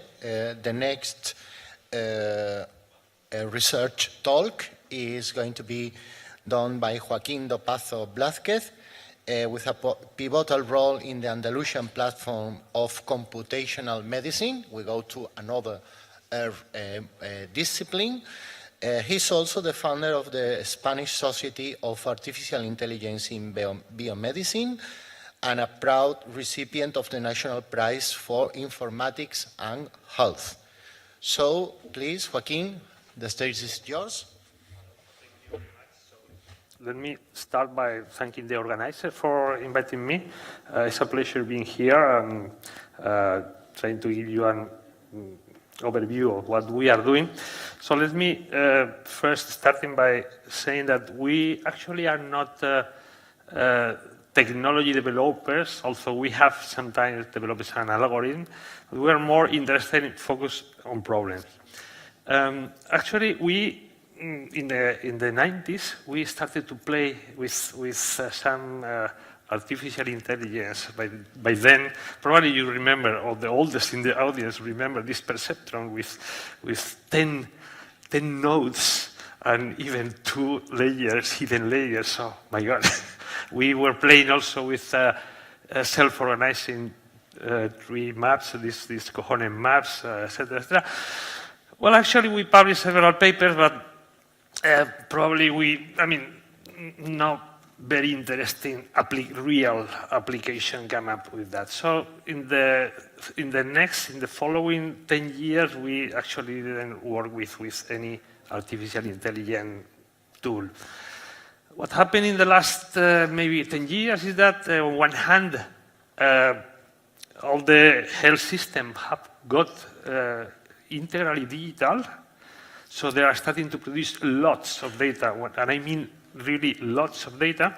And on the other hand, we have witnessed a development of new mathematics and more powerful computer that at the end come up with useful application.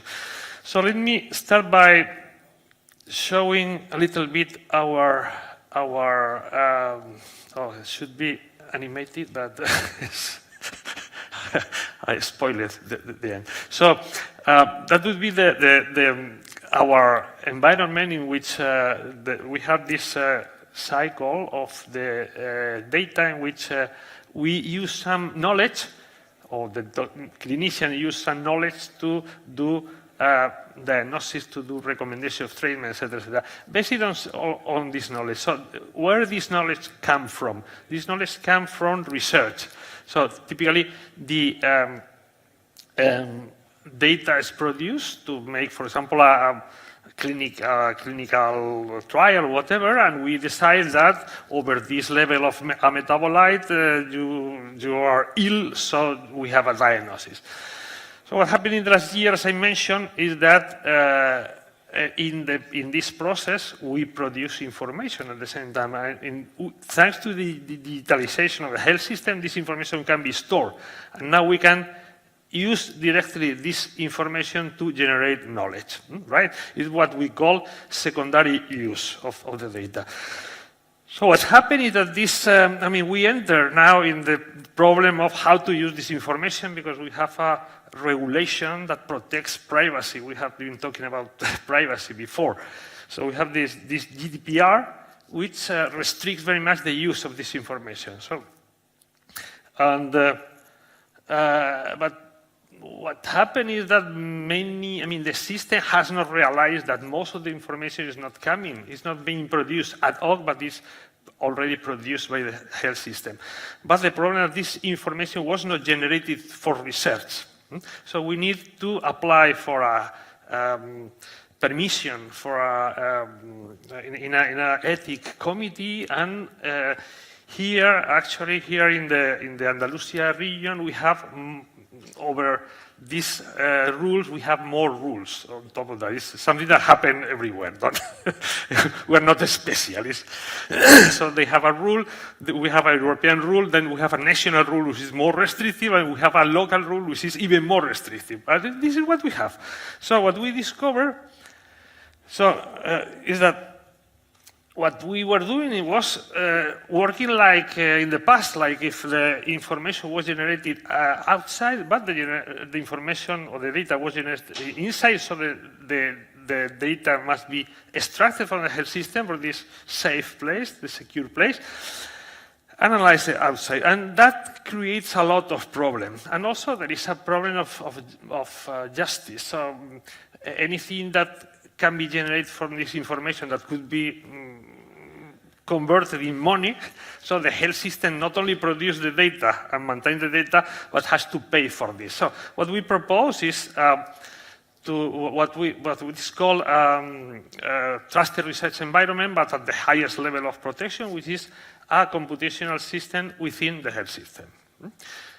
We were talking with all the stakeholders involved in the process, and everybody was very happy, and actually all the committees, the ethical committees, but also the data committees were very happy with this solution. And actually, we came up with this trusted research environment, which is the first in Andalusia, and it allows us to do a lot of research because the data is not extracted, so we do all the analysis within the health system, so the data is as exposed as it was before. So there is we are not increasing the risk for the data.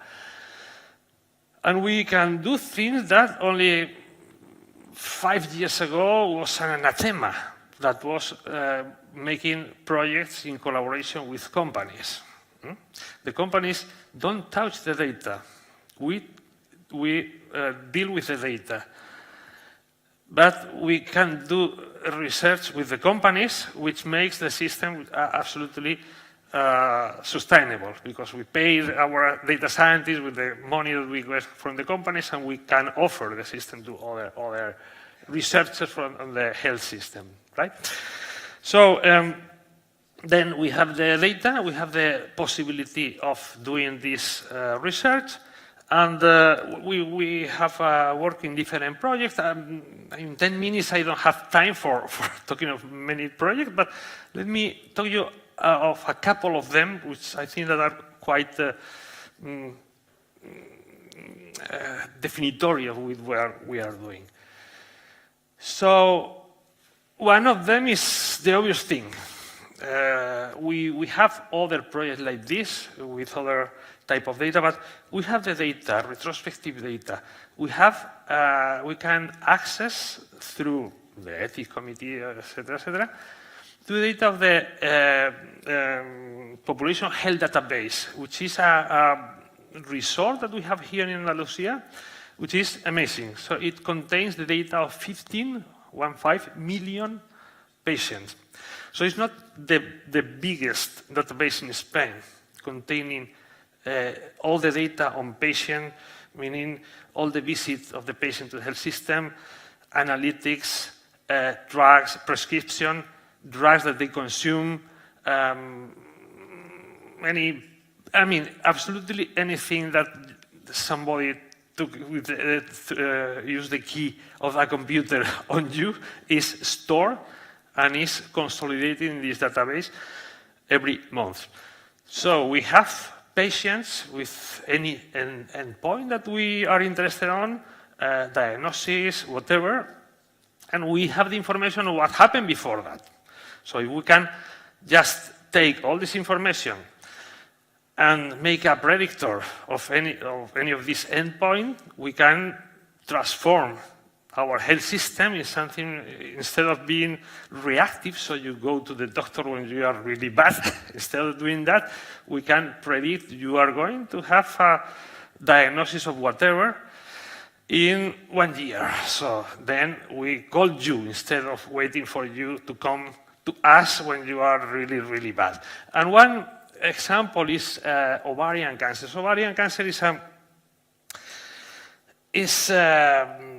has a very, very high mortality, over 95%, if I remember.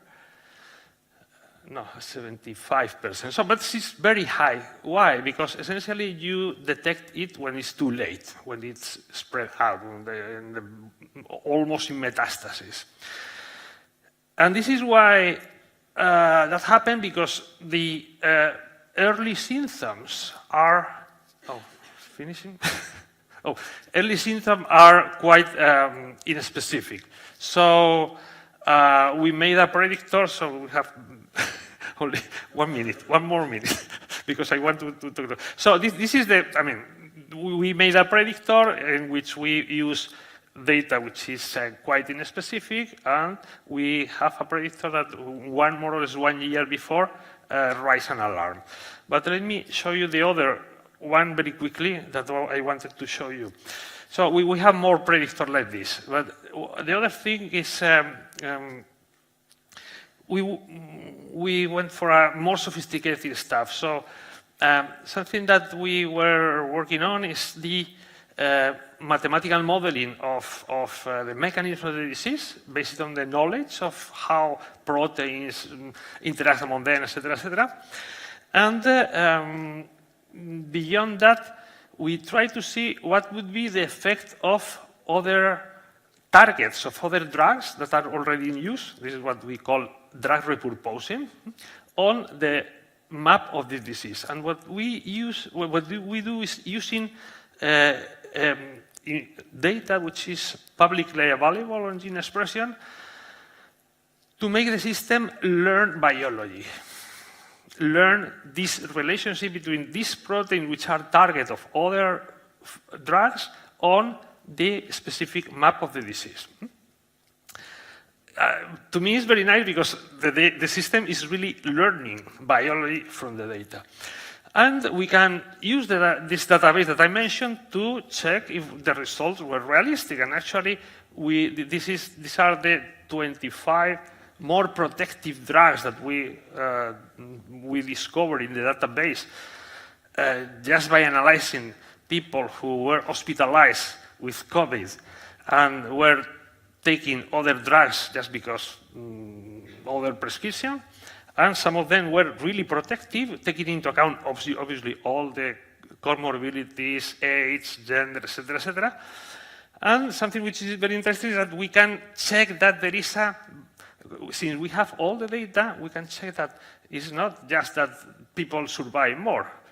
It's people survive more just because they are taking this drug, and we know that because we have the analytics, etc., and we have other parameters that support that they are surviving because of that and not because other co-variable which was invisible for us or whatever. So I think that's the final one. So this is for me a change of paradigm in the generation of knowledge, because we started with hypothesis generation from the biological knowledge. Then the experimentation was learning of biology, and we can test using data already existing in the databases. So we did all the scientific process without doing a simple experiment because the data were already there. So thank you very much, and we'll take questions there, or I don't know how it's organized. So thank you very much.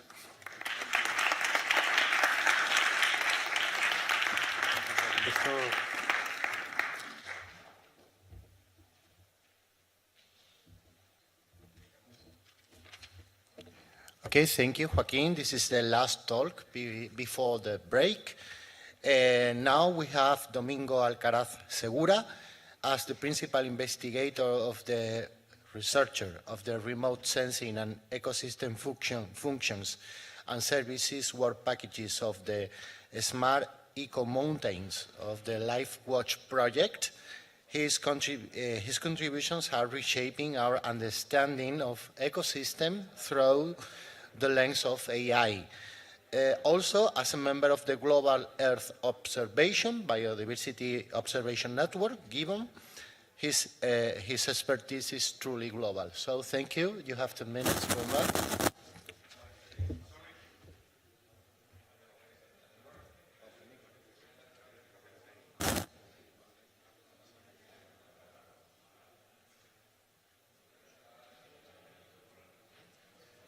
Hola. Yes. Okay, sorry. So we are very late in time, but it's not my fault. Just 30 minutes late. Okay, so the screen, please. Okay. Sorry, now.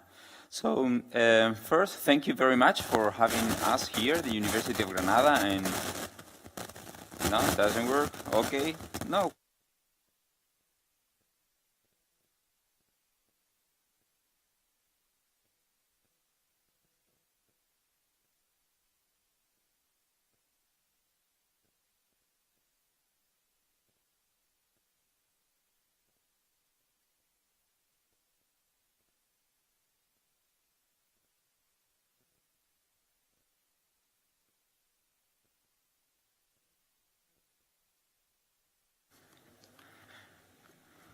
Ready? Yes. Okay. Hopefully now it works. So basically, I was thanking you for having us here, the University of Granada and LifeWatch. LifeWatch is a European research infrastructure for monitoring or surveillance biodiversity and ecosystem services. This project I am presenting today, Smart Eco Mountains, is a big project that one of the first big projects from LifeWatch that aim to get a pilot protocol to monitor biodiversity and ecosystem services in mountain environments. It involved near 300 researchers from different universities. It's a very big project. And one of the first things that we did was to try to use artificial intelligence from the very beginning. We are dealing with ecologists, social scientists, economists. And they are not at all used to AI. And also, most biologists we work with go to the field just with a notebook and a paper and a pencil, and they write down their notes, and then they go to the lab. And a lot of the data is not sorted. It's in Excel spreadsheets. So the first thing that we had to do was to sit down with them. I'm going to present. Where should I point? Because it doesn't work. Where is it? There? Okay. Sorry, now it goes faster than used. So I'm going to present just 3 work packages: terrestrial ecosystems, aquatic ecosystem, atmosphere, and ecosystem functions and services. But we have 10 more work packages where we used artificial intelligence and remote sensing. We sit with them and with the researchers and with the park managers, and we ask them how do they work and what are the key elements that they could use from artificial intelligence to improve their processing of the data and getting results. So one of the first projects is the estimation of cultural ecosystem services. Basically, the aim is to, for the park managers, is to know where people want to go in nature and why do they like some places and not other places? What do they expect to get from nature? For this, we are using social media images and comments, and we are training machine learning algorithms, image processing and text processing, to know what do they like from the natural parks. This is a project not only run in Sierra Nevada, but also in the all national parks of Spain and Portugal, to see whether we can generalize the results or not. And we are also applying now foundational learning. Oh, by the way, I am the black sheep in the room. I am not a computer scientist. I am an ecologist, so many of the words that I had to learn a lot from you guys, but the guys there had to learn much more from us because we use complete different languages. We spent months just to understand each other. In any case, I continue. So foundational learning, I think, is the name. They are trying now to combine both learnings from images and text to get a better knowledge. We are also using remote sensing, should be over there. Sorry, the quality of the screen is so bad.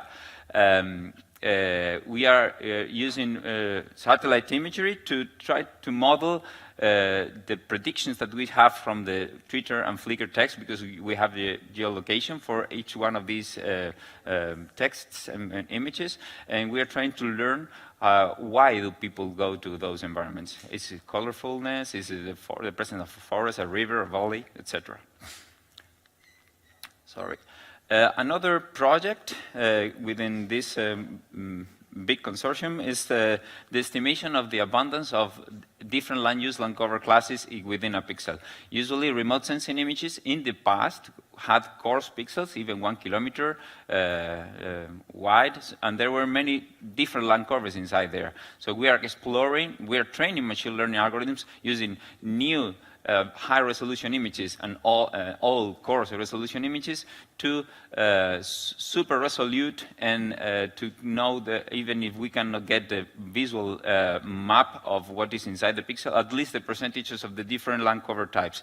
This is good for territorial planning, also in Earth system modeling. The response to a climate drought is not the same one if you have 50% of croplands and 50% of herbaceous or trees. So this is a way of improving the way Earth system models work.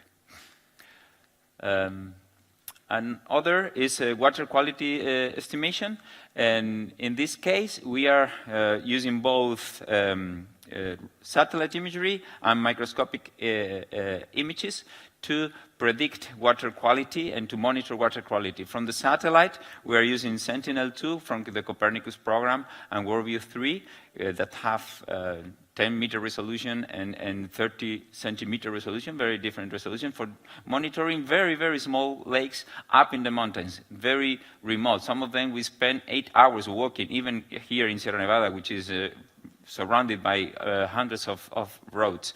But we have to walk a lot of time to get a water sample from there. So we are training AI algorithms to monitor water quality directly from the satellite without having to go there. But also we are correlating the presence of the signal of the remote sensing imagery with the microscopic images that we take when we go to the field. So we are training machine learning algorithms to know what are the species that are related to the different colors and dynamics of the system. And now we take a water sample, we go to the microscope, we take a picture of it, and the machine learning algorithm tells us the cells, the microbes that were there.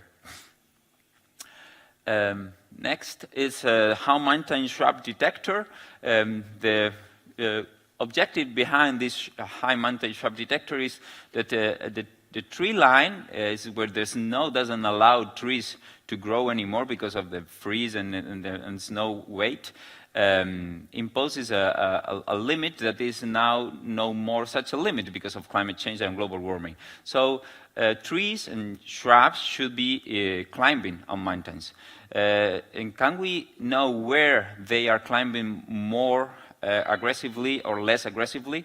This is very difficult to do in the field, but with very high resolution imagery, we just have to train artificial intelligence model to detect the shrubs and go to the load images. And we are doing this with Google Earth, and just with the Google Earth archive, we are seeing where more shrubs are climbing and where there are no such changes. But why shrubs are climbing more in some mountains and not in other mountains? So this also get us into the ecology, allows us to do ecological research that we could not do before. We are also contributing to the United Nations Restoration Decade by this research with precise restoration. We have a paper on where to prioritize restoration at the global scale, but then when you have by the way, restoration, I mean reforestation, to restore an ecosystem, because some people may not be familiar with this, and they think of restaurants instead of forest restoration.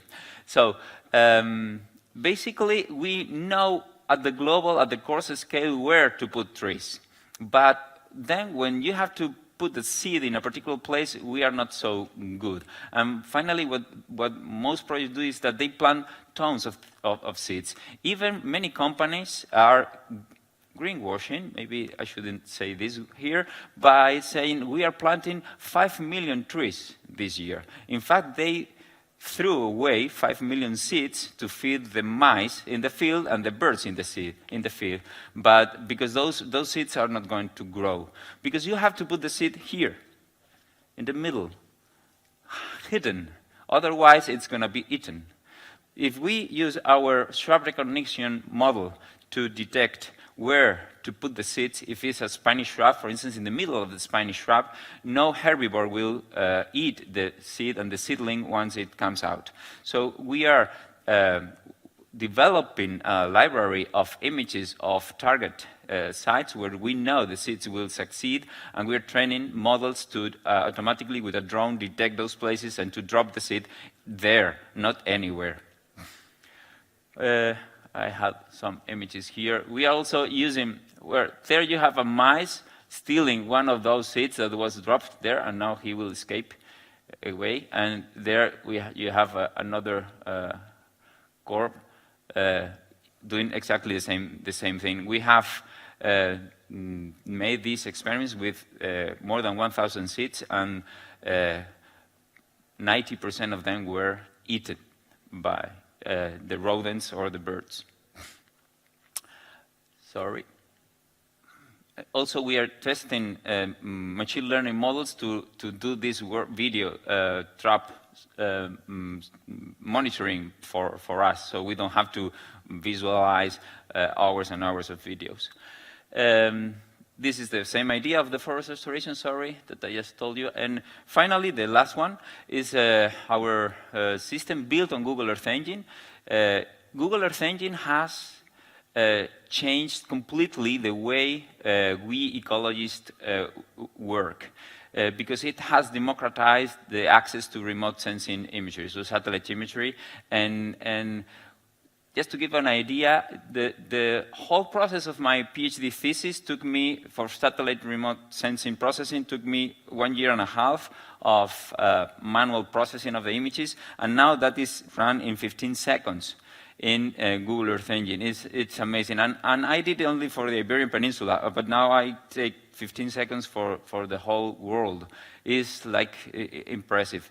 So, but the problem is that you need to know language programming. And managers, park managers, do not know JavaScript or Python, and nor most ecologists do not know either. So we are building this system, which we call it BIOS Monitorio, that builds on Google Earth Engine, but we have 3 types of users. Wow, it's so small here in here. Well, we have programmers that can develop further the system. We have managers and ecologists that do not have any idea on programming, and we have citizens. The idea is to, programmers can develop further the system. We implement libraries, especially thinking of ecologists that know programming, but also those that are familiar with the mouse, but not with the programming. We offer all the analysis, but by clicking. So they can access Google Earth Engine just by clicking, and they can know the status of their natural park. And you can also upload your KML if you are interested in your own property, for instance. And also citizens. There is a fixed number of things that citizens can do just by clicking here and there. We monitor carbon, water, heat, and forget one, and radiation so far, but we are incorporating fire, flood, risk, night lights, etc. Okay, I think this was the last one. This is, well, for instance, now this analysis that is just the trends of the snow in Sierra Nevada. The ski resort have been trying to do that for ages, and now they can just click here and there, and they can know the extension of the snow in a particular year. And not only in Sierra Nevada, but in any protected area of the world, or any KML file that you can have from the world. Okay, and with this, thank you very much for your attention, and sorry for the 1.5 minutes late.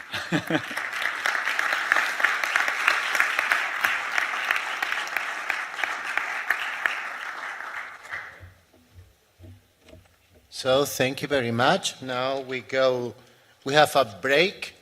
It is 11:15, so we will be back at 11:30, and try to be punctual because we have some delay and we have to finish on time. So thank you very much. The coffee break is on the right. Thank you.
Hola, hola, hola. Hola, hola, hola, hola, hola. ¿Este?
Ok.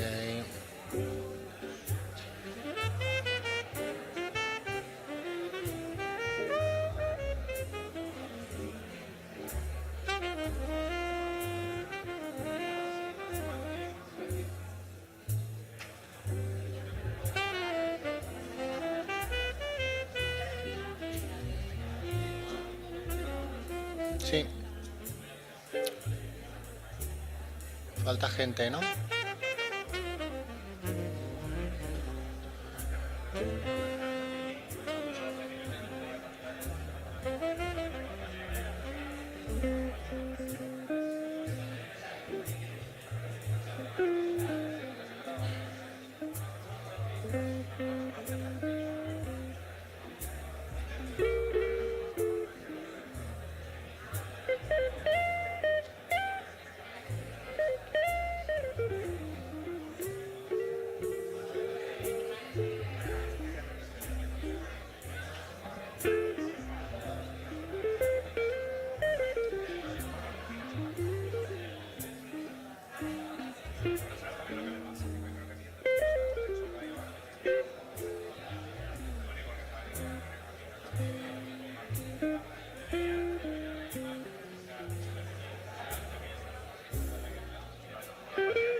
Welcome back. Please take your seats.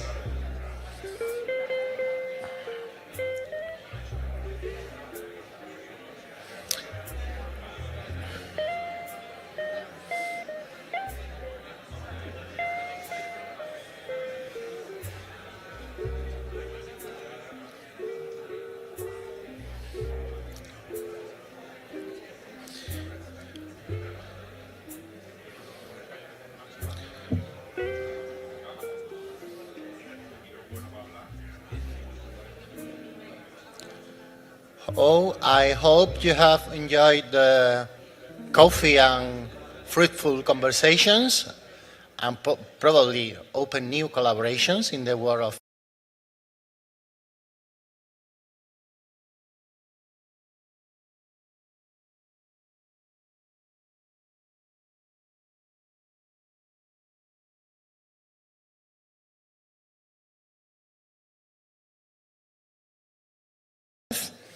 She's a senior researcher at the Joint Research Center in the European Commission. He lead also the HUMINT project. She delves into the human behavior and machine intelligence, and with her team, she provides pivotal support to key EU AI policies. And she is an esteemed member of the OECD Working Party on AI, a true pioneer in the blending of AI with human behavior insights. So, Emilia, the stage is yours.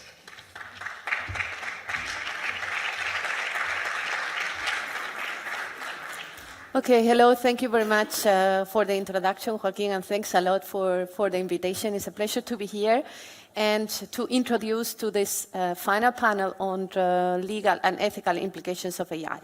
I mean, we have seen already, I think I'm going back because it's just, yeah, we have seen a little bit during the previous panel the many societal impacts of AI, and I would like to give you a little bit of a briefing of the current work that we do and also the current European perspective on this issue. So as Joaquin said, I'm lead scientist of a lab. We are around 10 people here in the Joint Research Center. The Joint Research Center is a in-house scientific service of the European Commission. We are located in 6 member states, in Germany, Netherlands, Belgium, Italy, and in Spain. We have a center here with more than 300 people in different areas from climate change to AI. My team is spread in 3 different countries, and I'm based here, and we do research to support policies that I will present today. So in particular, in my team, we don't develop AI systems, we just evaluate and audit AI systems, and going beyond accuracy, which is the traditional evaluation metrics, to aspects such as fairness, transparency, accountability, and societal and environmental well-being, which is one of the key requirements. One of the some of the projects that we are carrying out can be seen in the figure. For instance, we have a project on facial processing and facial recognition. We look at the applications of facial processing, which are the opportunities it offers, which are also the risks, and how to minimize those risks by evaluating those systems in a proper way. We have another project on recommender systems. We, for instance, evaluate how recommender system in music platforms can really be present in the data, in the algorithm, and how these algorithms can even, on the other one, perpetuate or mitigate those biases. So these are the methodologies we develop. We have another project on autonomous driving, where we look at complex systems like a car, and then we see which are the components that are safety components of those systems and that have AI components, and how we should evaluate them in a holistic way. And finally, we have another project on children's rights, when we see what is the impact of AI on children's rights, on their education, participation, and protection. So these are some of the projects. We are around 10 people, mostly postdocs, as we are not university. We have mostly postdoctoral researchers in our team, but some PhD students as well. And today, I wanted to ask you, maybe if you can raise your hand if you really see the opportunities brought by AI in your particular field. Who sees opportunities and good opportunities? Okay, so almost everyone sees AI will impact their working field. And now I want you to raise your hand if you see risks, if you have heard about discrimination, manipulation, and the risks that those opportunities, and maybe you have seen some movies that are people are talking about platforms, or have you ever thought about that? Anyone think there are risks?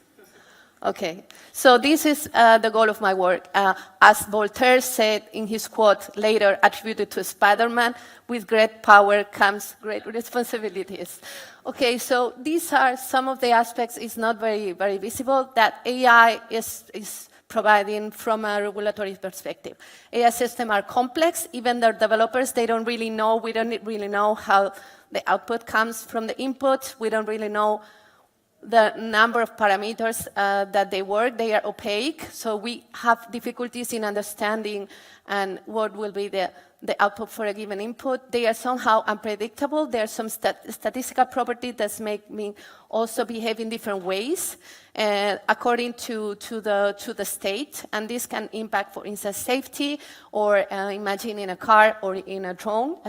So they are also autonomous, and autonomy is one property. They can take decisions without any human involvement, and this is also something that gives a lot of power, and they also rely a lot on data, and data, as it has been discussed, can carry biases, they can carry human imperfections, and they are also labeled by people, and they can also carry copyright issues. So all of these properties, like these 5 properties, make them very challenging from a regulatory perspective, and those challenges go beyond sectors. We have seen from healthcare to education. So this is why the European Commission proposed to attack or to deal with AI in a transversal way. In 2018, 52 experts from academia, industry, and civil society defined these 7 requirements for trustworthy AI, and bringing into consideration the need for evaluation of the system.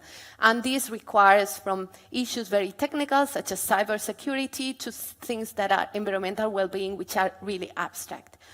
But then those ethical guidelines were piloted, and several organizations like Google, they have their principle, but then it was understood that we had to go a little bit from, this is a very complicated slide, but from developing algorithms to developing systems, and think about stakeholders, who are the ones impacted, how are the rights into stake. So then there was a need to really have into the real world context into account. Later in 2020, there was a need to go from ethical guidelines, which are non-mandatory requirements, which are just to the well or to the good faith of developers, into the legal requirements, because it was seen that some of these requirements should be mandatory before putting a product into the market. And this is the main work of our team, to map a little bit, as Pascal said before, the gap between ethical guidelines to legal requirements, standards, and engineering practices, which are very interesting job, because it requires developers and also lawyers to think together on practical methodologies for making it practical. For instance, this is one of the regulations that the Commission defined that we will discuss today in the panel. It's the AI Act. It's a risk-based approach. So it's the AI system should comply with a set of requirements depending on the use. For some application, it's not allowed in Europe to deploy AI, for instance, in Europe, because it goes against human values or EU values, like social scoring. For some applications are high risk, so the requirements should be high, and I will show them some. For instance, if you use it for recruiting or for law enforcement, and then for some, they are minimal or no risk, like music and art. We don't want to regulate before using that in this context. And for some of them, like chatbots, you need transparency. You need to inform people they are interacting with an AI system. These are the requirements that I think it's not very visible, but those requirements are a subset of the ethical guidelines. I mean, of course, we are requiring legally that systems have a good data and data governance procedure, that system before being in the market have evaluations in terms of accuracy, robustness, and cybersecurity.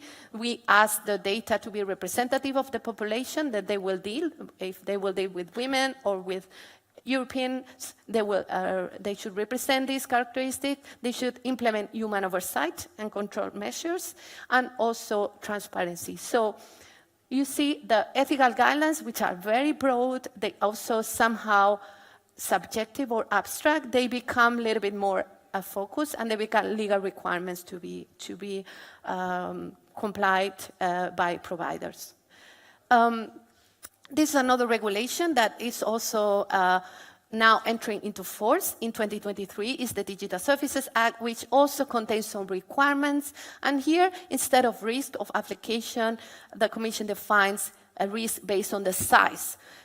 Imagine a platform for video platform or search engines accessed by a small number of users. It will have less impact than those which are called very large online platforms, which are more than 45 million users, that is accessed by a high percentage of EU population. There are 19 designated very large online platforms, including well-known platforms such as Instagram or Google Search or others. The list is public on the web. In my team, we contribute to the European Centre for Algorithmic Transparency that was set to provide technical and scientific support to the enforcement on these very large online platforms. And some requirements are transparency of online advertisement for users to know why they have been recommending this content, or for instance, sharing data with researchers to study systemic risk. This is a very interesting article of the DSA, the Article 40, that says that researchers can access data from platforms to do studies on discrimination, on the propagation of illegal content, to better understand among all the research community the risk and try to minimize them. So just to conclude, trustworthy AI is a big topic of research. We have seen that some, I put here the green ones are the ones that there is extensive literature and standards, for instance, in cybersecurity. The orange one, there's some research. We have seen some research on AI compute. We have seen some research on fairness. And then there's, the yellow one are the ones that there's some research already. And then there are also some that are newly addressed, such as environmental well-being, is not much developed. So there is a huge opportunity for the research community to improve on this, to better understand. And I would like to maybe finalize with one take-home message. It's like we devote a lot of effort in developing AI system. We should devote the same effort to evaluate them, to understand them. So now there is an imbalance. We develop a lot of efforts in training, in improving accuracy, but we don't develop much effort in evaluation. So I think there will be that now there is a moment to say smarter systems need smarter evaluation. So that's it for my introduction. Thanks a lot for your time.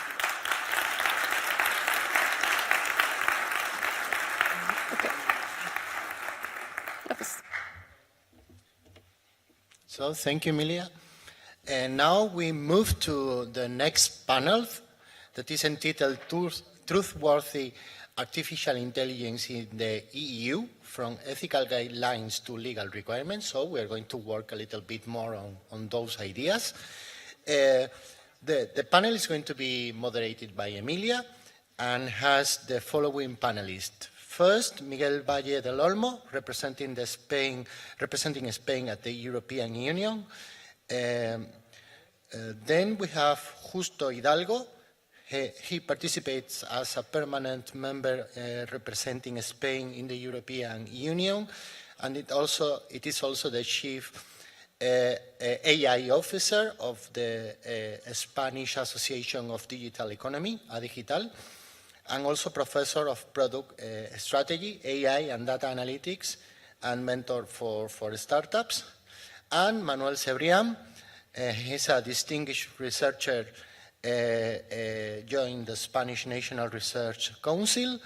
Manuel has a global experience in AI, and he collaborated with leading institutions, including Max Planck Society, Massachusetts Institute of Technology, Commonwealth Scientific and Industrial Research Organization, and University of California at San Diego. So, panelists, the stage is yours. Thank you.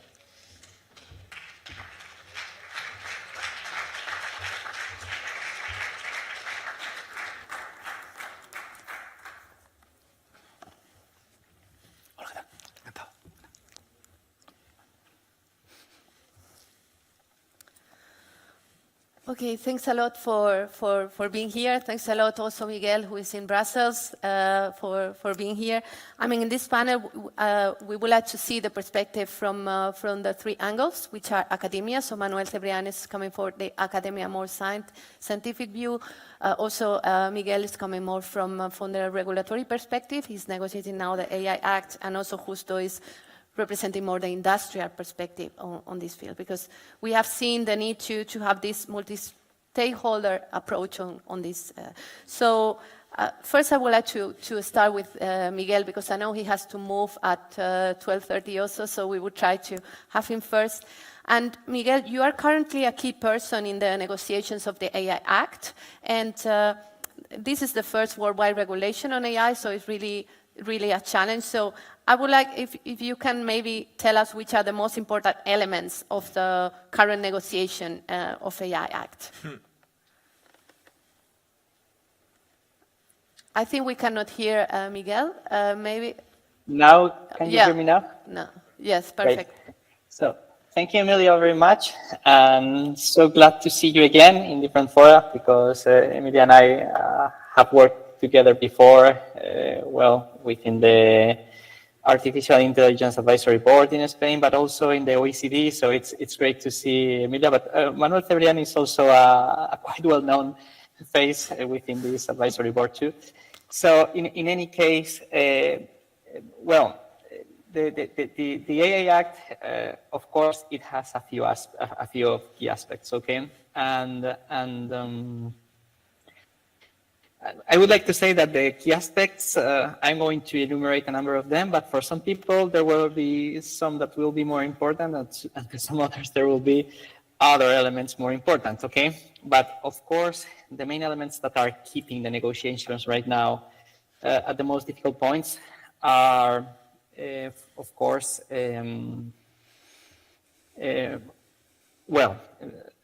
before saying these points, you have already seen the explanation from Emilia about how the risk-based approach is addressed in the regulation, that you have some prohibited practices, you have also some high-risk use cases on which you put requirements for providers, but also some obligations for users. And of course, you have some innovation measures for all the systems, which are sandboxes, some testings, okay?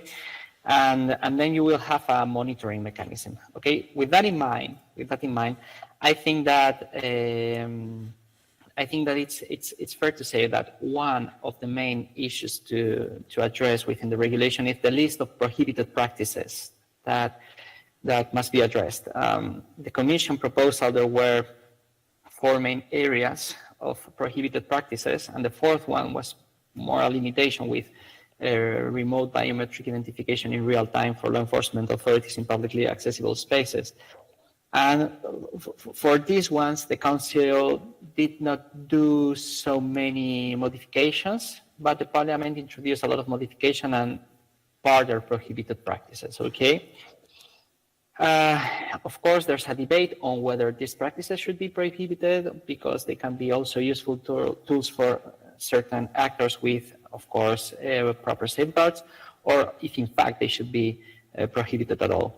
So, yeah, the prohibited practice list is one of the main problems. Also, the scope of the regulation, if the national security and defense must be exempted. Okay, this is very clearly specified with member states that national security and defense goes for another piece of legislation if needed, but in the AI Act should not be, let's say, addressed as such. Then there's a list of high-risk use cases, which in the initial Commission proposal, there were a few. Why? Because there was an impact assessment, a thoughtful impact assessment of the regulation, where they assessed what high-risk AI systems should be reflected on the regulation. But then the Council expanded it a little bit, and the Parliament expanded it much more.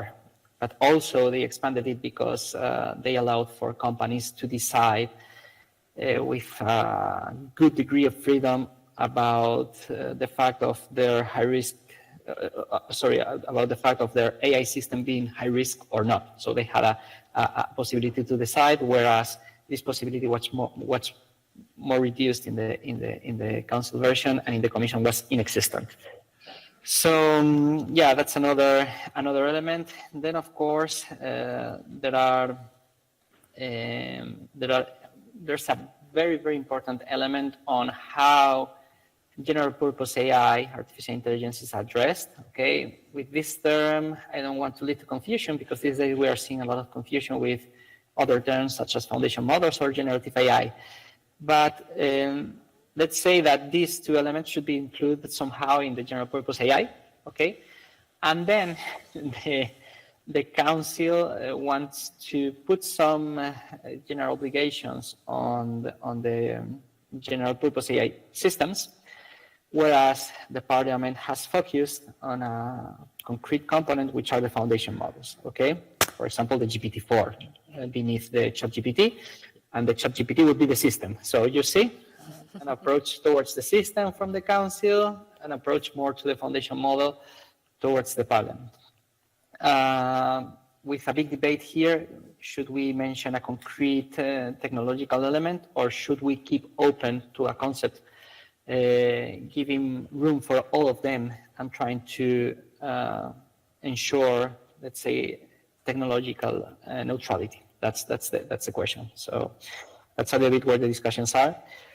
Of course, there are other very important elements, okay, which is the governance, whether this is going to be all the regulation is going to be, let's say, organized in terms of supervision from a board that brings together representatives from the national authorities of member states that will start supervising the AI Act, if it's correctly complied with, and if they should impose fines or apply measures. So these authorities will be represented in a board, and this board will take decisions and coordinations and coordinate a little bit the activities of these national authorities. But then there's the Parliament that wants to go further and wants to establish an European body with a secretariat and a director with extended functions in order to ensure proper cooperation, and also to give guidance in maybe more in a more dedicated way. So there's a decision to be made about how this is governed, and of course there are some other elements which I think are also very important, and I have time to describe them, such as the transparency and on how this oblige users to comply with the regulation. And I can go to the scandal in the Spanish newspapers of some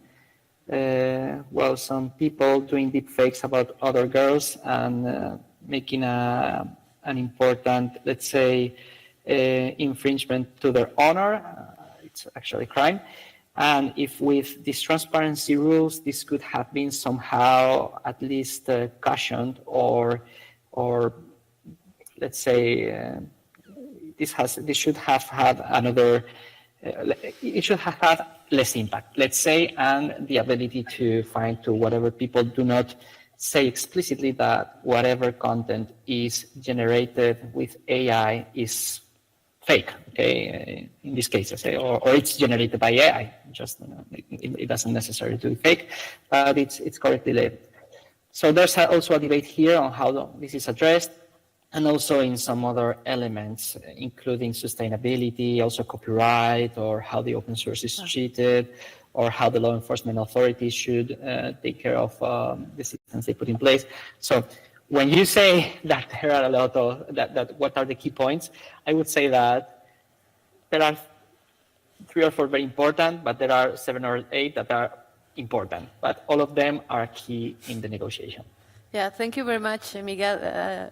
we see there's a lot of work, so all the best for this negotiation during the presidency. And it's good to know a little bit which are also the hot topics. There's always the different views, so thank you for the summary. Now I would like to pass to Manuel Cebrián, that has been investigating also these computational red lines, which are properties of AI systems that pose inherent risks, and independent on where we apply them on their application domain. And you have particularly honed on the relevance of the concept of autonomy, AI autonomy, and self-improvement, so those systems that evolves and self-improve. So could you explain why these two properties are so relevant from a social perspective? Yeah, thank you, Emilia, and really good to come after you and Miguel, because you know so much and you cover really all the topics. I come from the theoretical computer science perspective, and in particular, I tend to focus on really, really bad case scenarios for AI, which is it's really fun to work on it, but sometimes, you know, it's also a bit stressful. And you know, what we do is we try a number of scenarios where things go, you know, we know when things go well, but things can also go really bad. Now we do simulations and experiments and theoretical models. And constantly in all the really bad case scenarios, there are these two properties that you mentioned. Autonomy, which is when AI systems are able to operate without any human oversight. And self-improvement is when they can improve their own code, their own properties, their own systems they can access. Those two always show up in the worst case scenarios.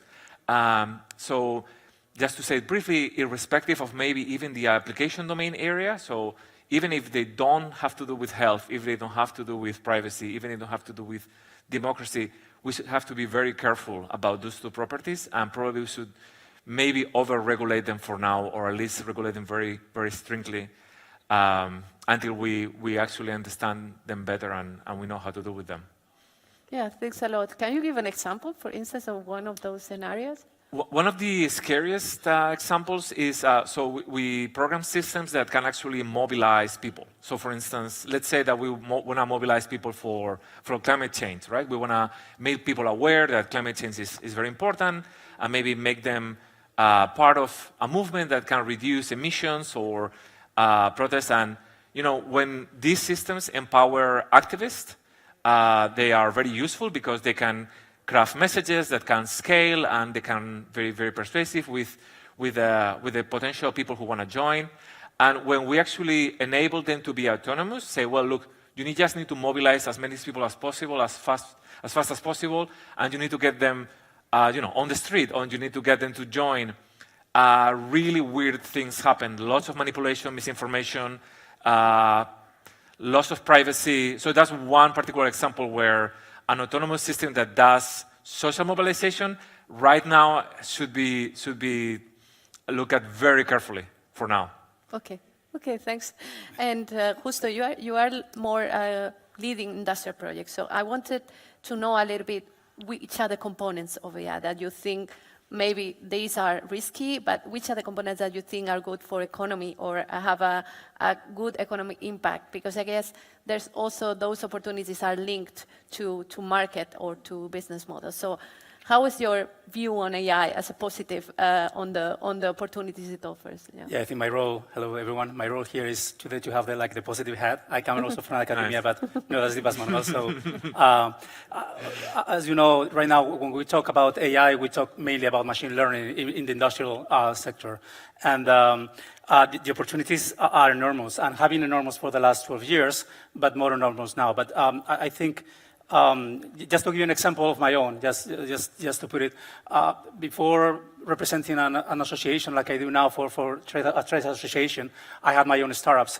I built in 2018 a small startup that built AI tools to try to analyze how people read. How people read. So we built the product, we built all the analysis, the A/B test, the machine learning, all the stuff. So every project took us like weeks or months to do for real customers, from POCs to projects. Now, and I did that a few months ago, I can redo those projects in a few hours. Wow! Just in a few hours, I get the same response, the same performance, the same accuracy, and even much faster. Which brings for me some challenges for companies now, which is, okay, I'm very able to do that, but in the past, I had to use an open source tool that I could more or less manage, whatever, but now I'm going to use APIs. According to the new regulation, how as a small or relatively small and mid-sized company am I going to be able to use those tools in terms of transparency, as Miguel was saying, in terms of this trustworthiness, this trustworthiness that we're going to talk. I think those are the big opportunities is that everything has been accelerated, not only generative AI, which is what everyone's talking about, the GPTs of the world, the BARTs, the things, but also in the discriminative AI. I mean, there's so much evolution in the past years that, again, what seemed very difficult to do a few years ago, now is like this. I mean, it works. But it brings the challenges. If I use open source and I look at the regulation, where am I in the value chain as a company that wants to use those tools? Do I have any risk? Can I ask Google, for example, about all the information that I need in order to be evaluated by the European Union or the local government? I think that's the opportunity and the challenge at the same time. Yeah, thanks a lot, Justo. This connects a bit with my next question to Miguel. I mean, how the AI Act is pushing innovation in the EU in this sense. This is a question that we have seen a lot with the idea of risk-based approach. So maybe you can address some of the questions from Justo. How is the AI Act also pushing innovation in the EU? So Miguel, can you give us some thoughts? Yeah.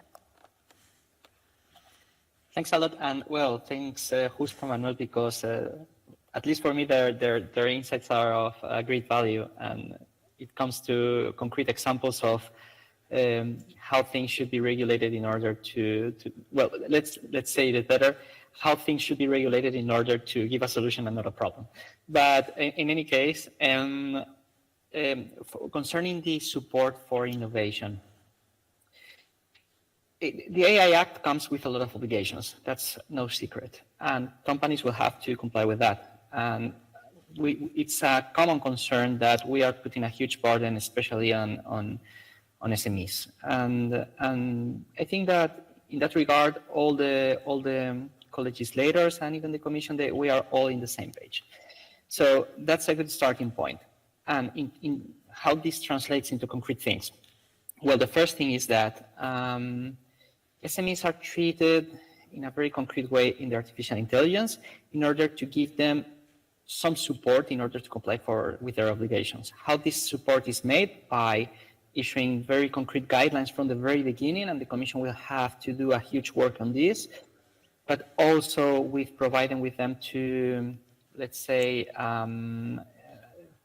preferent access to some innovation tools, such as sandboxes or such as testing facilities.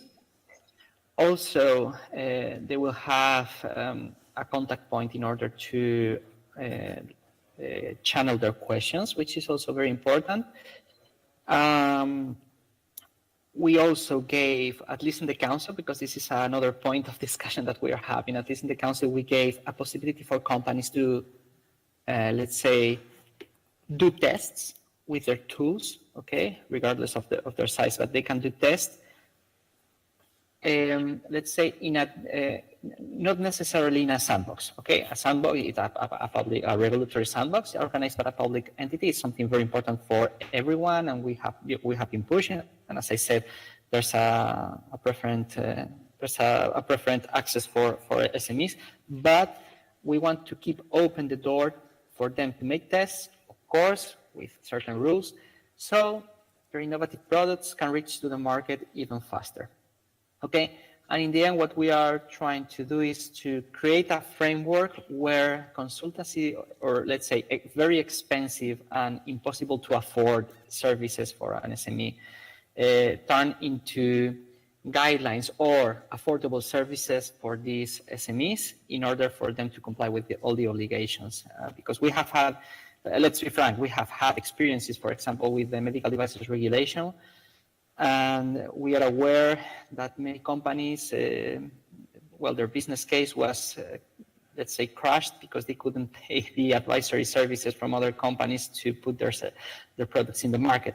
Now we can avoid that by providing with proper guidance and by setting all the supports. And that's something that we have taken care of very carefully. And also, of course, there's a special treatment also regarding guidance and also regarding how fines should be imposed in case of let's say, of infringement. Especially this is saying when this is something involuntary because it was complicated. But this is a little bit more or less the picture that we have. Yeah, thanks a lot, Miguel. Very interesting. Manuel, I wanted to, maybe I will try to merge two questions in two because we are a little bit short time, but I wanted to see, I mean, now we're talking about implementing and companies implementing this trustworthy mechanism, but the research is still somehow very, very fresh in this field. So I would like to know from your perspective, which are the key trustworthy AI topics that should be addressed in the short and in the midterm, and how to balance these short-term needs, industrial need, with the long-term understanding that we should have. Yeah, I'm not much of a short-term person because I think on that you centers like the Joint Research Center have that very well covered. Maybe I'm more like, I want to bring up conversations in the short term so that over the medium and long term, we kind of think about them. One of those is what do we do with systems that have no apparent accountability? So let's say that an AI system is operating in the wild, maybe belong to a company that has ceased to operate, maybe the origin has been obfuscated and this system at the beginning is doing something harmless, maybe it's offering some free services, and over time it seems to be doing something more nefarious, more manipulative, maybe it's making money, and again, the system seems to be operating autonomously. So one of the short-term conversations that I would like to bring up is what do we do with that?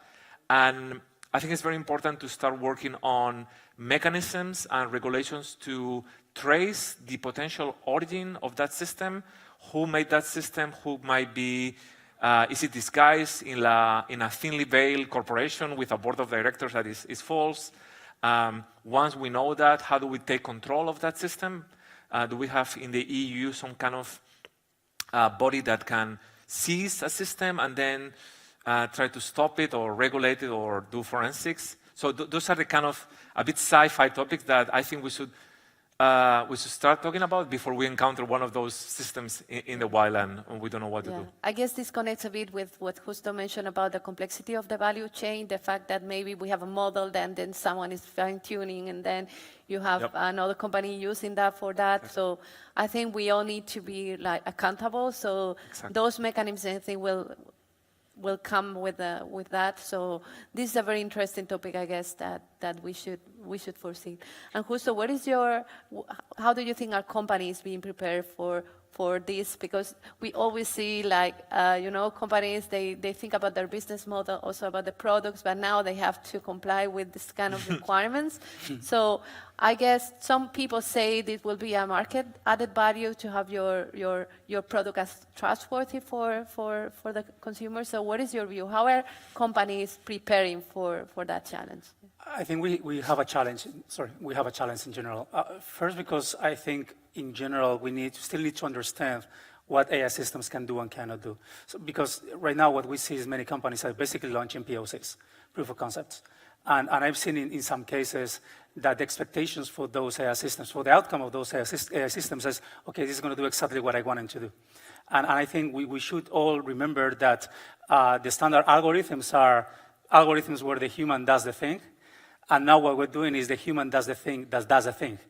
Okay, and this indirection changes everything. We don't fully control the outcome. So I would say that the things that companies should do or that we should do, and I'm trying to merge what Miguel and Manuel have been saying. First is very basic but very important. It's training, it's education, it's guidelines, as Manuel was saying, in terms of the sandbox guidelines, the accompaniment in terms of understanding what a system can do and cannot do.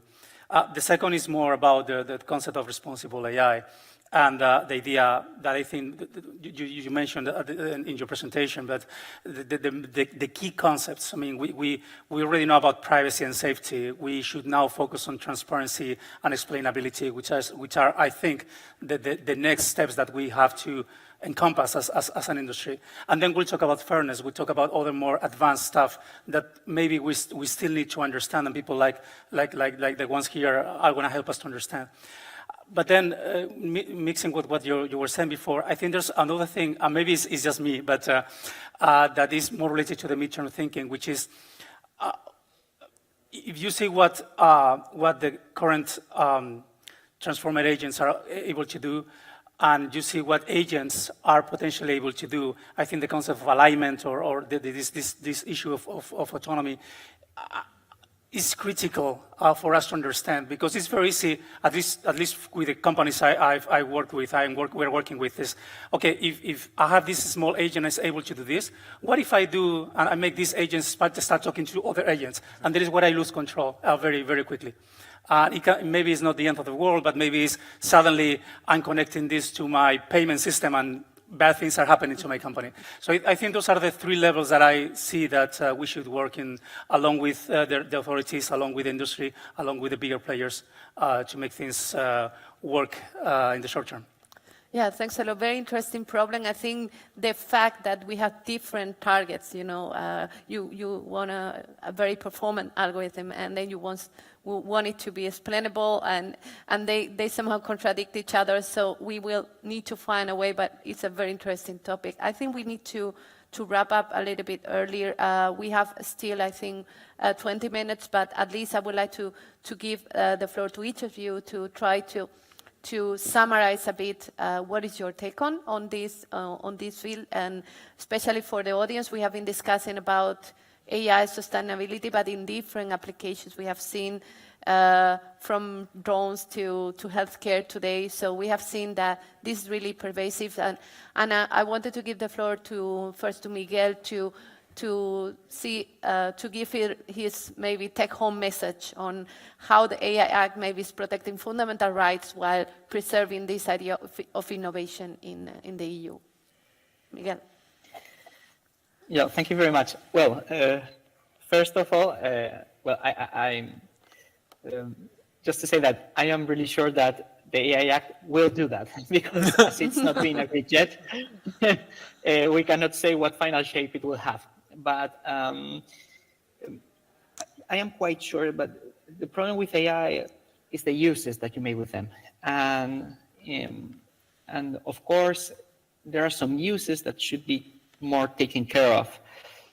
For that, you must try to assess what's the impact on fundamental rights. This has already been done in the initial proposal with the identification of high-risk use cases, but both co-legislators have done an exercise of going a little bit farther by maybe adding some more high-risk use cases or having tools to enforce it. So I really believe that the AI will address the situation of the protection of fundamental rights. I think that in terms of privacy, we already have the GDPR, but there are also some discrimination issues, for example, that are addressed by a correct design of the algorithm of the system. There is also some things to take into account in terms of transparency of documentation of the things that the provider has to do, and of course some exercises that also the user or the deployer,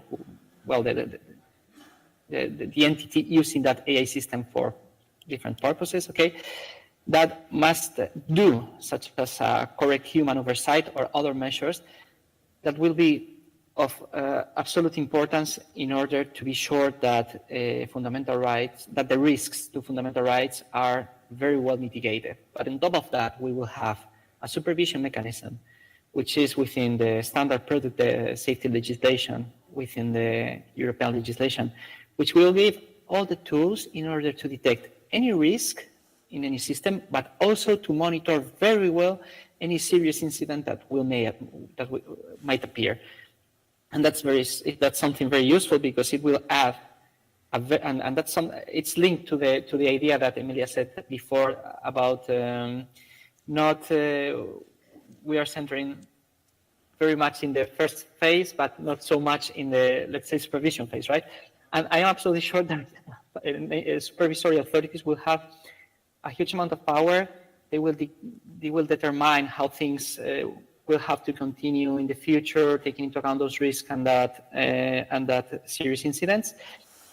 And I am absolutely sure that companies have a big interest of this because what the message that they are saying is that, okay, we are not just developing AI, we are developing responsible AI. So it's in our business interest to do this.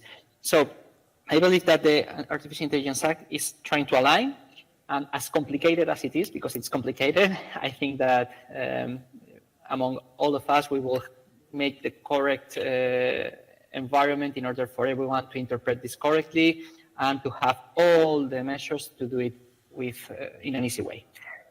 Yep. Okay, thanks a lot, Miguel. I know you have to leave, but I hope you can stay until the end. Otherwise, thanks a lot for being in the panel. And I pass the floor now to Manuel. From the scientific perspective, what will be your messages also for scientists here on this field? How to maybe, because scientists have already been on their lab, on their lab, but now this is a real world scenario. So what will be your take-home message on this topic? Actually, a very simple one. Today, words like bias and discrimination and alignment and accountability and transparency we all understand to the point that there is a joint research center, really amazing here in Europe that does that.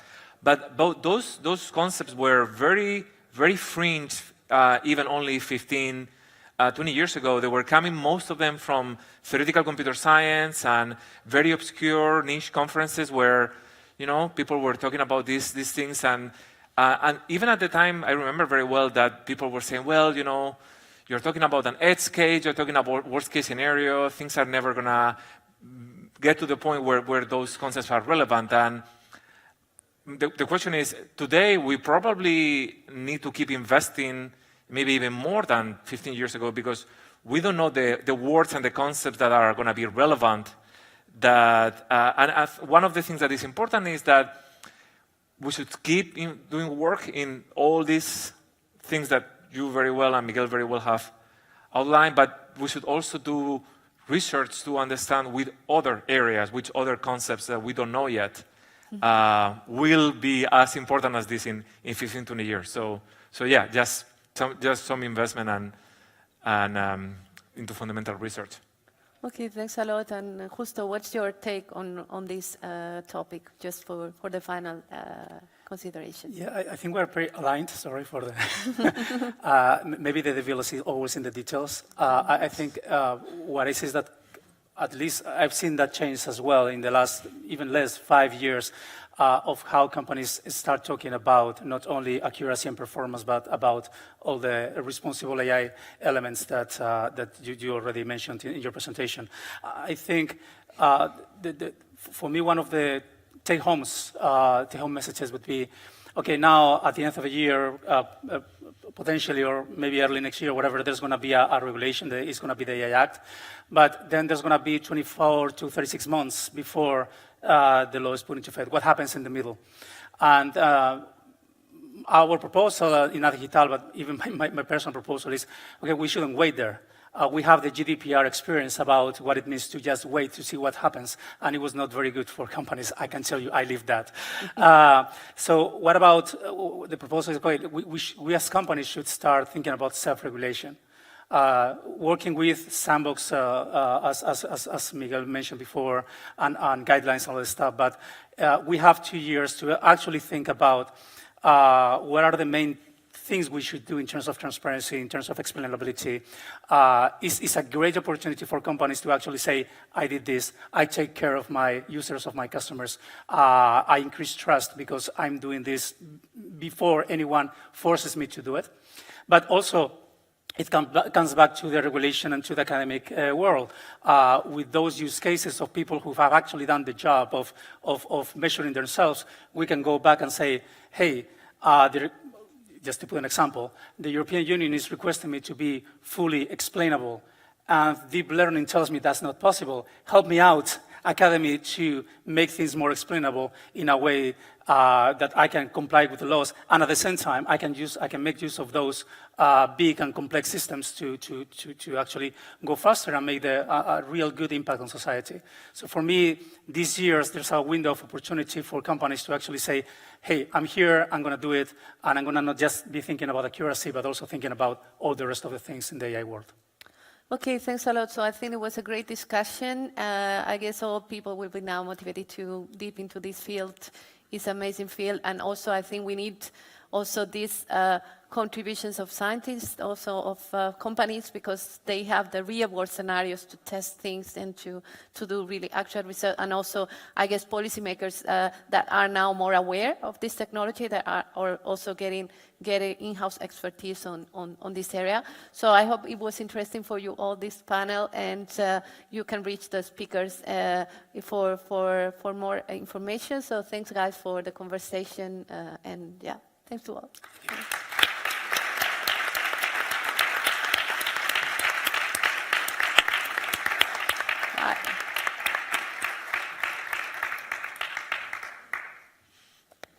Okay.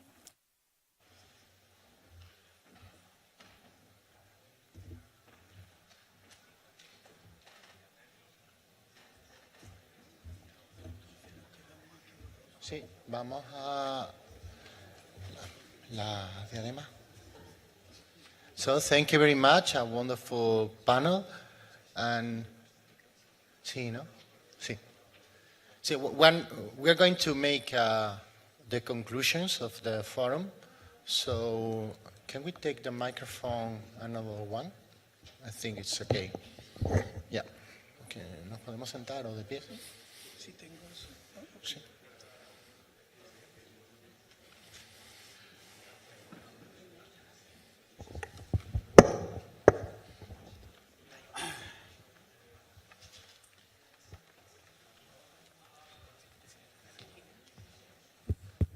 So we have here the two approaches, my classical book note approach and the tablet approach. So they are different.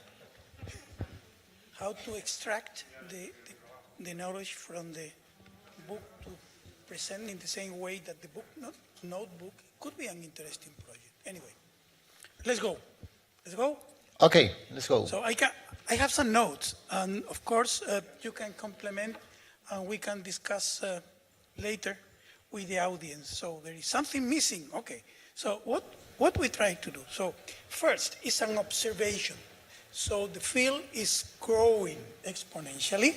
So we all agree. Then the diversity. So there is diverse people here. And then the approach was very wide. So we have a wide approach of the sustainability, AI for sustainability.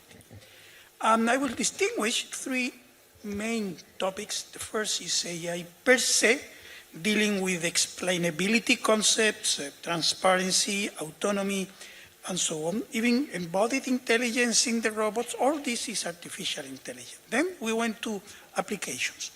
So application means, of course, environment, how to protect the environment, in the future, in the next weeks, but also how to deal with disaster, for example, how to deal with all the disasters that we are having now. So this morning we have also this topic was analyzed. And the third topic is ELIS, which means ethical, legal, and societal issues. So that means how to consider all these topics together with the engineering concepts that we have. So essentially how to deal and how to combine all this. So in my opinion, we have two main aspects. One is how to validate, so I have the obligation of proposing always something. So I will propose something again, and which is the following. So I think that was Emilia that talked about the evaluation. I would add the word benchmarking. How to evaluate, how to benchmark the technology that we are developing in the context of the human being at the central element. So I would in some way propose some kind of lab, physical lab in the chair, in which we can analyze the interaction and we can observe the humans, even not only the emotions of the human and the emotion of the human. So can we have a lab to analyze the interaction and the use of artificial intelligence by people, and lab centered on human using artificial intelligence? This could be interesting to analyze. So it's just an idea to consider as a lab. And the second is in some way the role of the person in this lab and in general. So I would talk about human-centered AI. And eventually human, including my topic, which is robotic, human-centered. So it's not longer to substitute humans. It's not, forget about all this. We have to transmit the idea of these are tools in such a way that the humans are empowered and in such a way that the human can use this technology. But of course, we need to consider all the constraints. So the constraints means that the ethical and legal issues. But again, we have to consider this as a motivation, not only constraints. I would not want to use the right word, but I would say that in Europe in general, we try to be a little bit bureaucratic when comparing with other environments, like for example in America. So how can we deal with this in a way that is more adaptable, flexible, and not so bureaucratic, but still considering all the aspects that we need? Is an obligation to consider in the development of AI. And this we have been discussing today. So when somebody talk about the European regulations, the Spanish regulations, the local regulations, how many regulations we need? Possibly we need to add the university regulation. So we have to combine all these regulations. How to deal with this? This is also some kind of challenge, right? We have to analyze. So this is my summary of what we discussed. I'm sorry because I forgot so many things, but you can also include more things. Okay, so thank you very much, Aníbal. What I see is that the technology, it's always a tool for helping humans to create a better world, right? But this technology has two characteristics, two features that are very different from everything that we have seen before. As Harari said, this is the first technology that can act without a human, with a difference with nuclear arms, for example, that we need a human to push the button and launch the bomb. This technology is autonomous and even has emergent behavior that we cannot predict, and even we currently don't understand how it happens. And the second a very important feature that is different from previous technologies is that it can create new ideas and it can change the way we perceive the world. So this is very dangerous and also powerful features that we need some kind of general rules, not just regulation. I think that we need philosophy. We need ideas, and these ideas has appeared before in history. For example, humanism. Digital humanism is the third wave of humanism, that this is the philosophy that technology should help people. So I have to speak about that because I started an initiative of digital humanism. We are also collaborating with people from Vienna. That is the main group that are very important people there, like Edward Lee, or people from all the universities, people from European Union, UNESCO, and so on. So first conclusion for me is that this multidisciplinary world needs some kind of philosophy behind that guides every one of us, because all of us goes in the same direction, right? But we don't have a name for that, and names are important for driving the future. Then there is another important conclusion for me, that this is, as I told before, this is the first time that I'm in a conference a research conference with people from physics, mathematics, medicine, chemistry, and a lot of areas. This is the first time that I see that on the academia. And this is very important for us because we need collaboration. We need to create spaces where we do this, but not just for discussing about AI, but for working on AI, right? And not just small projects where someone from one field use AI for solving a problem. I think that this is a huge challenge we have in the research community.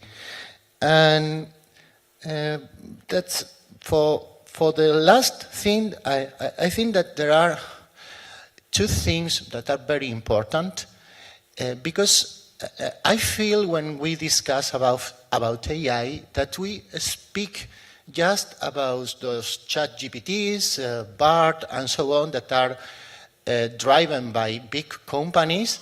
And this is the near future, but in 2 days more, we are going to have all of those projects working on sustainable improving sustainability in many companies. We are going to see a lot of AI coming from the open source community also. It's happening right now. And the amount of AI that's going to appear, I think that this is the last challenge we need, is that we are going to evolve to define a future where we live with AI. And we don't have also to define or design this AI and the rules. We have to learn how to behave and how to interact with those tools, right? And I think that critical thinking is a very, very important human ability that we have to nurture. So I would like to say one sentence. I think that today we have seen a lot of impacting multidisciplinary research here in the University of Seville. This is the end of this forum, but I think that this is not the end. This is the beginning of a successful path towards sustainability, drawing Seville as a reference in Europe and the world. So it's on us. We have to work on that direction. Thank you very much. I don't know if Aníbal, you want to add something? It's okay. Thank you very much for your last words. So just looking to the future. So thank you for all of you for attending this workshop. So thank you, and we hope to have more initiatives related to this. Thank you. Bye. Thank you. So please don't... Sí, podemos hacer una ronda de preguntas. We can do a round of questions or opinions. So we need more time. Who wants to participate? That's good. We have more time. So everybody can say something.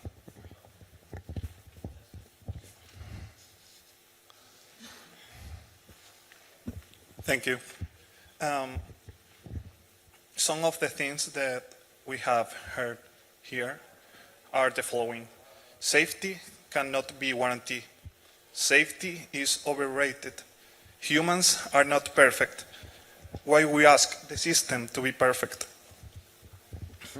Machines are today smarter than the average human. High risk is allowed, but unacceptable risk is prohibited. We cannot say what final form AI will have. Harmless in appearance, but nefarious in the background, could the AI be? Do you think that this approach is sustainable? Thank you. So, good question. And I would add something that this makes the challenge more challenging. That is the path of growth of these technologies. That we have no precedent in history. I mean, for example, electricity, that we spend 50 years to have electricity in a lot of places, and with AI it's just like this. at the following day, all the world has access to that. So I think that we don't know how to solve this problem. But what I'm sure is that we don't have to think on just one AI. I think that we are going to live with several AIs. For example, imagine a scenario where you have your own AI running in your phone. There are advances in computing and optimization of models that could make this possible in the following years. And you have, for example, another AI in your company that drives you towards efficiency and also well-being for employees, and another governmental AI. So in this scenario, the idea is that AI have to be perfect. You have to, it's okay?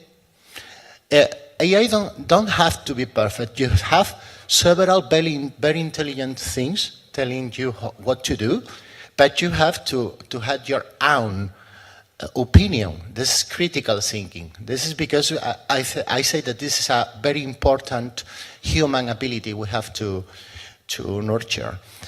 Even because humans, we are very lazy, right?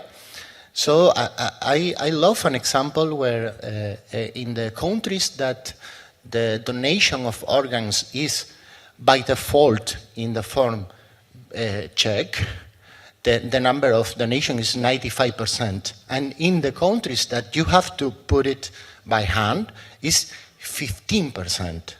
So if you leave that the AI take the decisions for you, this is not a good idea. So I think that we have to speak a lot of how to teach AI, how to behave, but we also have to learn how to use AI.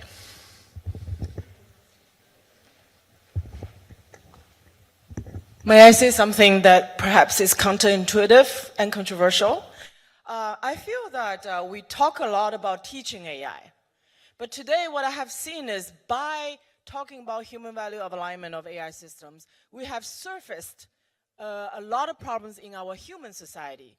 We did not talk about bias and toxicity among human society until we saw it manifested in AI systems that were trained on human data. Today, we're facing unprecedented challenges in our human society. Climate change is caused by humans. There are a lot of problems caused by humans. I think perhaps for the first time in history, we need to be a little bit less, not human-centric, but a little bit less sapient-centric, meaning that we know the best. So yes, it's the first time in human history we have to contend with a form of intelligence that's perhaps comparable to us, in many ways surpassing us.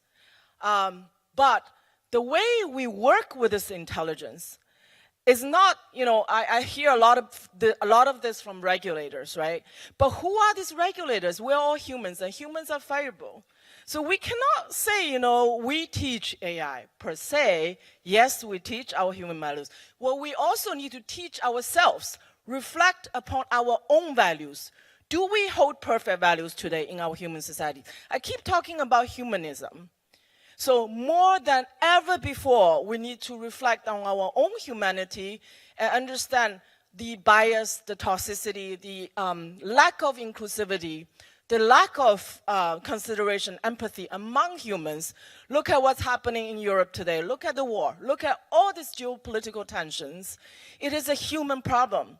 We should use AI to help us surface these human problems, help us solve the problems of immigration, of human rights, of human trafficking, of gender bias, of all these problems that we human societies have. So this is way that I think we should go forward.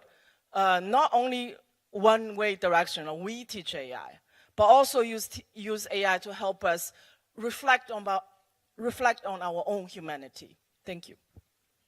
I have a question. Thank you very much. I have a question. So I agree with Pascal, but in addition of the social aspects, possibly it could be interesting to mention something about physical things, because essentially I work in physical things. So go step by step. So first, we are in the very first steps. Second, in addition of the data that we collect, we have, for centuries, I mentioned yesterday, physical models. So we cannot contradict physical models just taking data. So using physical models, you can easily complement the data that you collect. And third, okay, we have to deal with not only the, let's say, in my field, artificial intelligence is connected with very different fields, like material science, for example. So you can now collide with a robot, with a soft robot. Before, a robot can kill you very easily.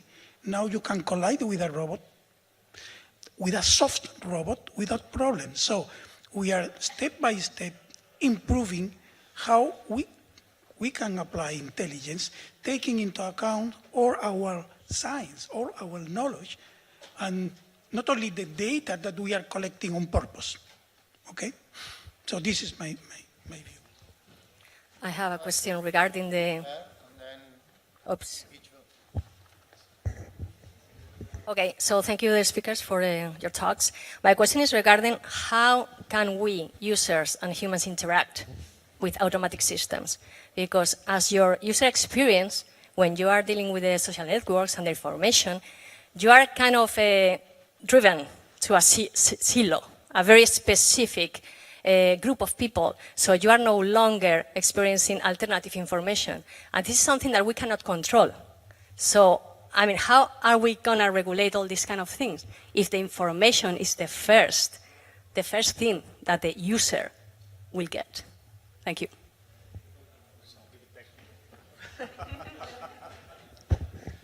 So I think that there are many challenges and a question we don't know how to solve. Probably every question in the audience is several PhDs, right?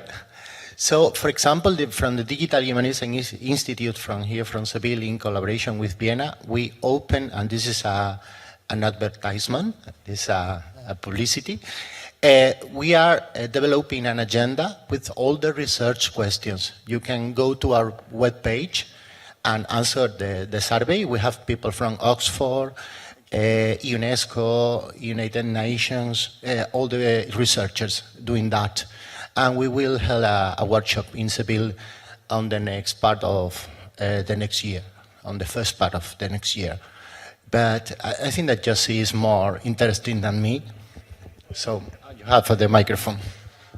I can't agree with that, but first want to echo your comment that it's great to have people from multiple disciplines. I think this is extremely important and a great opportunity to do it in academia, to bring people from various disciplines to talk together and exchange and have the different point of views. About some of the comments, I think that first we should realize that there's not going to be a silver bullet or a simplistic answer to what's right to be done. That's why it's so important to have these conversations. And I'm an optimist. And by the way, I'm an optimist that signed the letter about the possible dangers of AI, because I think that we need to have discussions on that, since AI is so powerful that if we're just casually carry on, then we might have some unintended consequences, or we are going to have AI used by bad actors to do bad things to us as a society. So we do need to take action, we need to think about it, we need to find the guardrails on the places where it can be dangerous or go out of control, but not because I think that we need to be panicked, but actually just we need to be mindful. And we need to do it in a way that is not going to slow down the amazing benefits that we are already seeing. And when I speak with people in the healthcare system, for example, I tell them we need to go as slow as needed, but we don't have the luxury to go slower than that because we have technology that can save lives. And it can save many lives. So we need to do the right thing, and being responsible is both making sure we're doing it responsibly, but also making sure we're not skipping the opportunity to use the technology where it can be helpful to many people. Now, just a reflection, many years ago when I was a research scientist right after my PhD in Bell Labs in New Jersey, I happened to develop one of the early technologies for privacy. And I remember then discovering that there were dozens of legislations proposals on privacy. And they were all coming from not understanding what's going on and a little clumsy because nobody understood what's going to be the future. and it was important to engage. Now, when I think about today as AI, the ability to predict what's right is actually very complex. So that's why we need to have these conversations and these discussions. And to Pascal's point, I think, again, I see the upside in the opportunity to tackle problems heads on. So machine learnings, where that we all talk about we have these infamous examples where machine learning was amplifying bias and other societal things, anything from parole officers to hiring, etc. And this is a great opportunity for us to actually think about these questions and see how do we want to do them right and how to actually make ourselves as a society more accountable.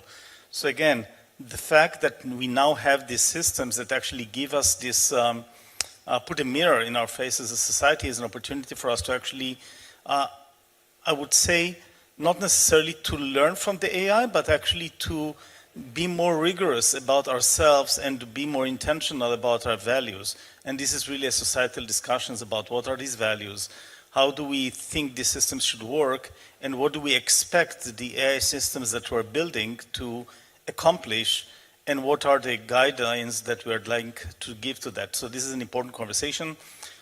Some of it is technology conversation. Much of it is actually societal conversation about what do we expect ourselves in various systems and how to do that.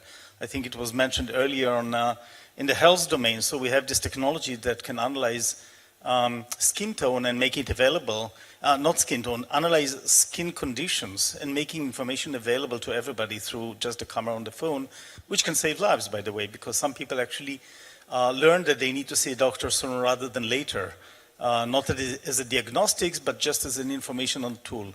But while doing the research, we discovered that actually medical literature is itself not very equitable. It was actually not inclusive to all skin tones and all populations in the world.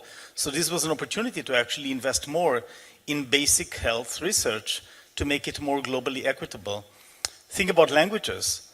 As we start looking into education, language, etc., we discover, hey, there are these places that actually have much more advanced systems than others. There's an opportunity to actually make more content. And the list goes on and on and on. So I think this is a great opportunity for us as a society to use AI in a way that is actually making tremendous benefit to the world. And at the same time, going back to the question earlier about safety and where should we should be very conscious about those cases that we do need to intervene, that we do need to take some actions, that we do need to perhaps to, how we'd like to say it, AI is too important not to regulate, it's too important not to regulate well. So with that, really good to have these discussions today, and thanks again for having me.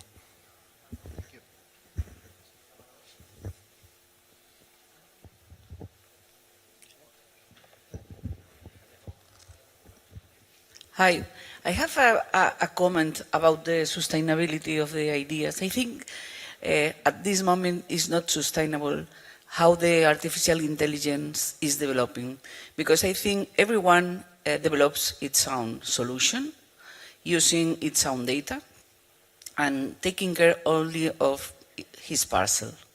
And we have a problem because, for example, in the health area, if we can share, or if different people working on this can work with the same data, we are saving space, we are saving cloud. Cloud is a problem, and the big generation of data is a problem, an environmental problem. And data are the fuel for the artificial intelligence systems. So I think we cannot go on by developing each solution for each person. We need to have this common, for example, common data, shared data to work on every one of the topics, the great topics, because yesterday and today we have seen a lot of examples, very good examples of the AI and sustainability, but they have common topics. So maybe they can share the data. And yeah, I talk about the energy efficiency of the artificial intelligence systems. So I want all of you to put on your mind that every solution you develop has an impact on the environment, a direct impact on the environment. Not only the training, not only the algorithm, not only the data, but also the use by the end users, and the usage is massive. The users are using, a lot of users are using these solutions. So that's my 2 cents.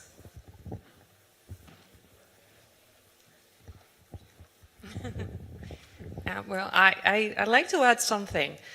So first of all, I second what Yossi has said before, obviously. But I also wanted to add that AI is not just like a mirror. It helps us look deeper, like an MRI or an X-ray of some sort. So it doesn't just give you back what you can see, it gives you back more than you can see at surface level. And sometimes what you can see is not what you want to see, and it's not nice, and you discover things that you didn't know were there, and you don't want to be there. And, you know, there's some kind of denial about it.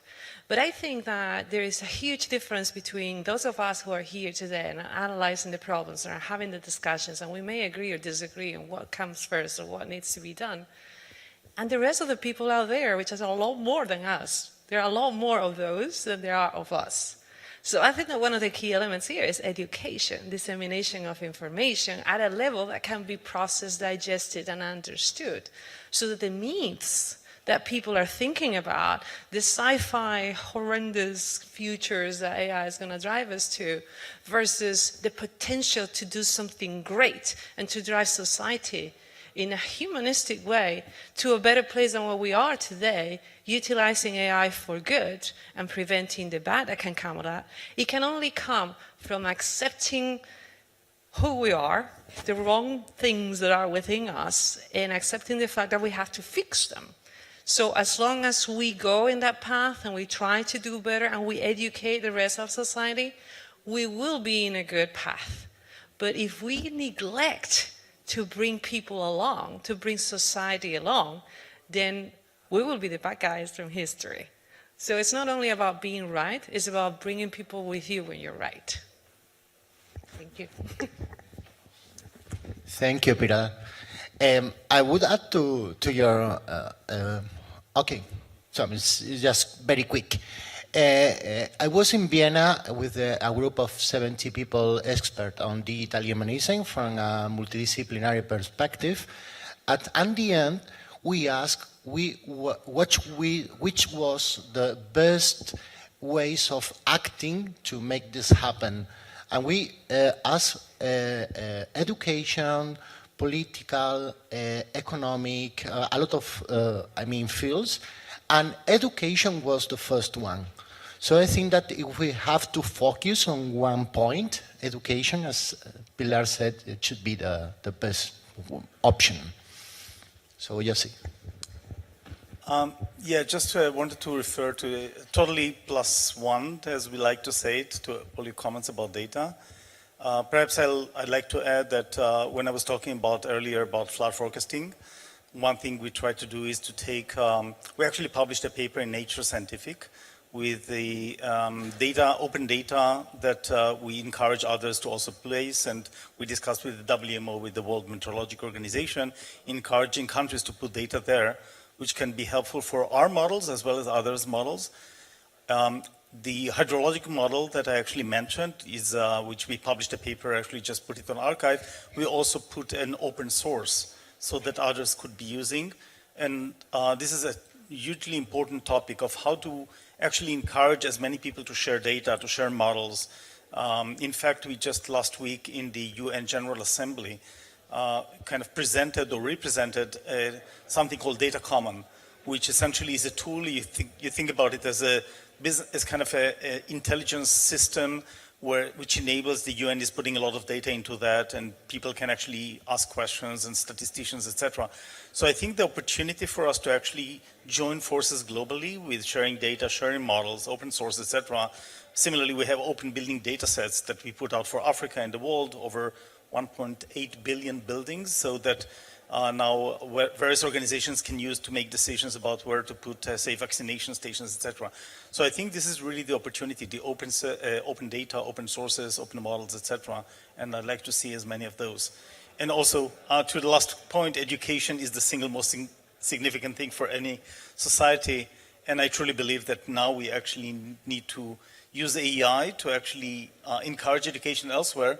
everywhere, but also educate with AI also the younger generation, because in 5-10 years, this is the generation that is going to produce the next solutions. Now is a good time to start kind of teaching everybody with AI. We're actually having a pilot in Israel where we're trying to teach AI, especially kids from underrepresented groups, so they actually are empowered to be leaders and participate in the forefront of the next generation of, making the solutions. Yeah. Thank you. So thank you very much, Josie. So a big applause for the speaker. Please stand up. De pie los speakers. And we move to...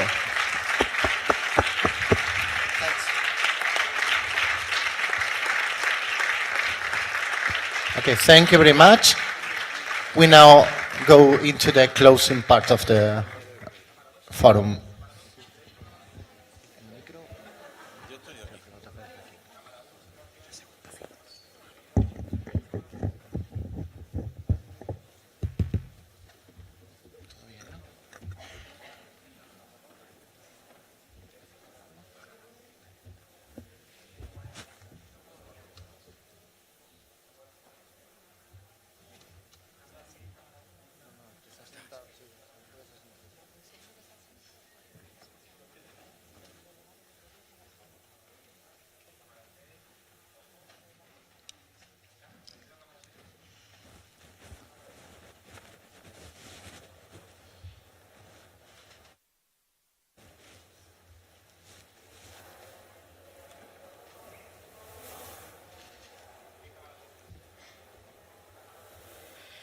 Muy buenos días a todos. Después de estas 2 jornadas tan intensas, en donde hemos conseguido que aquí en la Universidad de Sevilla expertos internacionales en el ámbito de inteligencia artificial nos expongan todos sus avances y se abra pues un interesantísimo debate sobre el futuro de la inteligencia artificial, pues vamos a iniciar las últimas de las sesiones correspondientes a la clausura de este primer foro global sobre inteligencia artificial y sostenibilidad. Antes de iniciar ese acto de clausura, no quiero dejar de agradecer muy sinceramente a todos aquellos investigadores, tanto de las universidades españolas como de otras universidades y, por supuesto, de la Universidad de Sevilla, que tan amablemente han participado en estas distintas sesiones. Y, por supuesto, a todos los participantes de Google, nuestro colaborador y partner en esta asociación, y en el futuro que vamos a empezar a trabajar desde ya todavía más para que este primer foro no sea más que un inicio y tenga su continuidad. En este acto de clausura, en primer lugar y como representante de Google, tiene la palabra Pilar Manchón. Cuando quieras, Pilar.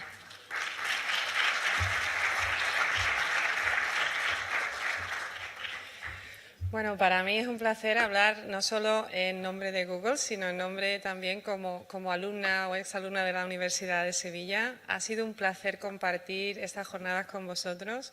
Creo que la Universidad de Sevilla ha hecho un trabajo espectacular trayendo pues, expertos de toda España y de parte del extranjero a venir aquí a hablar con nosotros, y tenemos también el honor de recibir a personalidades de Sevilla y de Andalucía que vienen a clausurar el evento. Entonces yo no me prolongo más, simplemente muchísimas gracias a todos. Ha sido un placer, tanto como personalmente mío de Pilar Manchón, como parte de Google y como parte de la Universidad de Sevilla. Muchísimas gracias.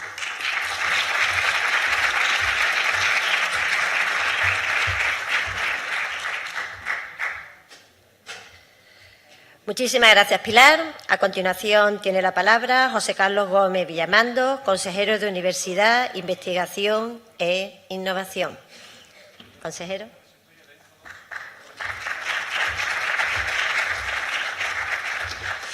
Buenas tardes a todos, un auténtico placer acompañaros. Querido rector magnífico de la Universidad de Sevilla, querido Miguel Ángel, querida presidenta del Consejo Social, queridos representantes de Google. Como digo, un auténtico placer estar aquí hoy con vosotros y sobre todo ver cómo la buena formación que reciben nuestros estudiantes en las universidades públicas andaluzas, donde tenemos una buena representante en Pilar, pues la verdad pues que da su fruto esa buena formación y que les permite pues escalar puestos de responsabilidad en distintos sectores empresariales y que además no se olvidan de su universidad, no se olvidan de su alma mater y que siguen contribuyendo con ella. Quiero también saludar al delegado territorial, que ya te he bajado de categoría, delegado de Gobierno de la Junta de Andalucía en Sevilla, querido Ricardo, querido teniente alcalde, querido presidente de la Autoridad Portuaria de Sevilla. Bueno, en definitiva, hoy creo que es un día, estos 2 días han sido 2 días importantes para Andalucía, han sido 2 días importantes para Sevilla, puesto que habéis podido avanzar en algo tan importante y que tanto nos ocupa y nos preocupa como es la inteligencia artificial. Una inteligencia artificial que evidentemente nos abre un abanico de posibilidades enorme, ya estamos viendo todas esas posibilidades, pero que sin duda pues también entraña algunos riesgos que debemos intentar entre todos pues minimizar a través de un código ético, de una utilización de unos principios, de unos valores que se tienen que plasmar en esa inteligencia artificial. No es igual que en el ámbito, en algún momento lo hemos comparado, ¿no?, cuando irrumpe la ingeniería genética, que enseguida se pudieron poner una serie de principios éticos en su aplicación.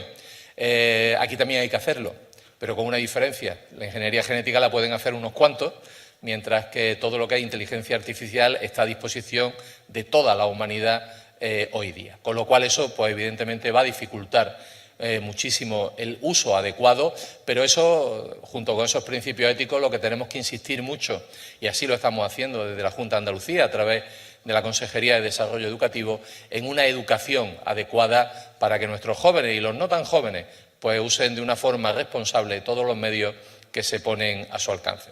Evidentemente, la inteligencia artificial va a cambiar el mercado laboral, ya lo está cambiando, nos va a dar empleos de mayor calidad, empleos mucho más sostenibles en su entorno, y eso evidentemente también queremos que sea Andalucía un referente. Andalucía ya es un referente en inteligencia artificial. Sabéis que nos postulamos como comunidad autónoma y como Ayuntamiento de Granada y como comunidad científica andaluza a ser la sede de la inteligencia artificial en Granada. Por desgracia no pudo ser. Bueno, por desgracia no, por lo que fue, no pudo ser, no vamos a entrar en los detalles, pero en cualquier caso ahí sigue estando el potencial, el enorme potencial y la enorme realidad en inteligencia artificial que tiene nuestra tierra, ¿no? Universidades muy volcadas con el ámbito de la investigación en inteligencia artificial, con formación en posgrado en inteligencia artificial, como es el caso de la Universidad de Sevilla, la Universidad de Málaga o la Universidad de Granada, con una infraestructura científico-técnica que ya están desarrollando ese potencial y otras que vendrán, ese potencial que ya os digo es una realidad, y en definitiva el que estéis hoy aquí pues una auténtica alegría, y que se haya hecho este evento de la mano de Google, al cual le doy las gracias a los representantes de Google por esa confianza en la Universidad de Sevilla, por esa confianza en nuestro sistema universitario público, pues desde luego son situaciones que están condenadas a ser un éxito, y ese condenada, como podéis ver, es entre comillas. Y no quiero pasar la ocasión de felicitar al profesor Aníbal Ollero. Querido Aníbal, por tu reciente incorporación a la Real Academia de Ingeniería de España, y de luego felicitarte por tu gran trayectoria profesional y por todo lo que has contribuido y sigues contribuyendo al desarrollo de la robótica y de muchísimas otras cosas en nuestra tierra.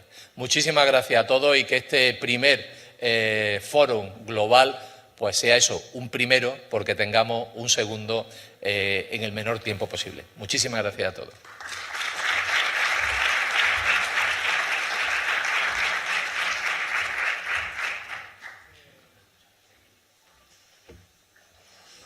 Muchas gracias.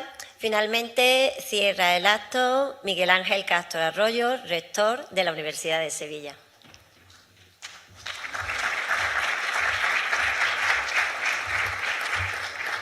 Muchísimas gracias, querida vicerrectora, por todo el trabajo realizado.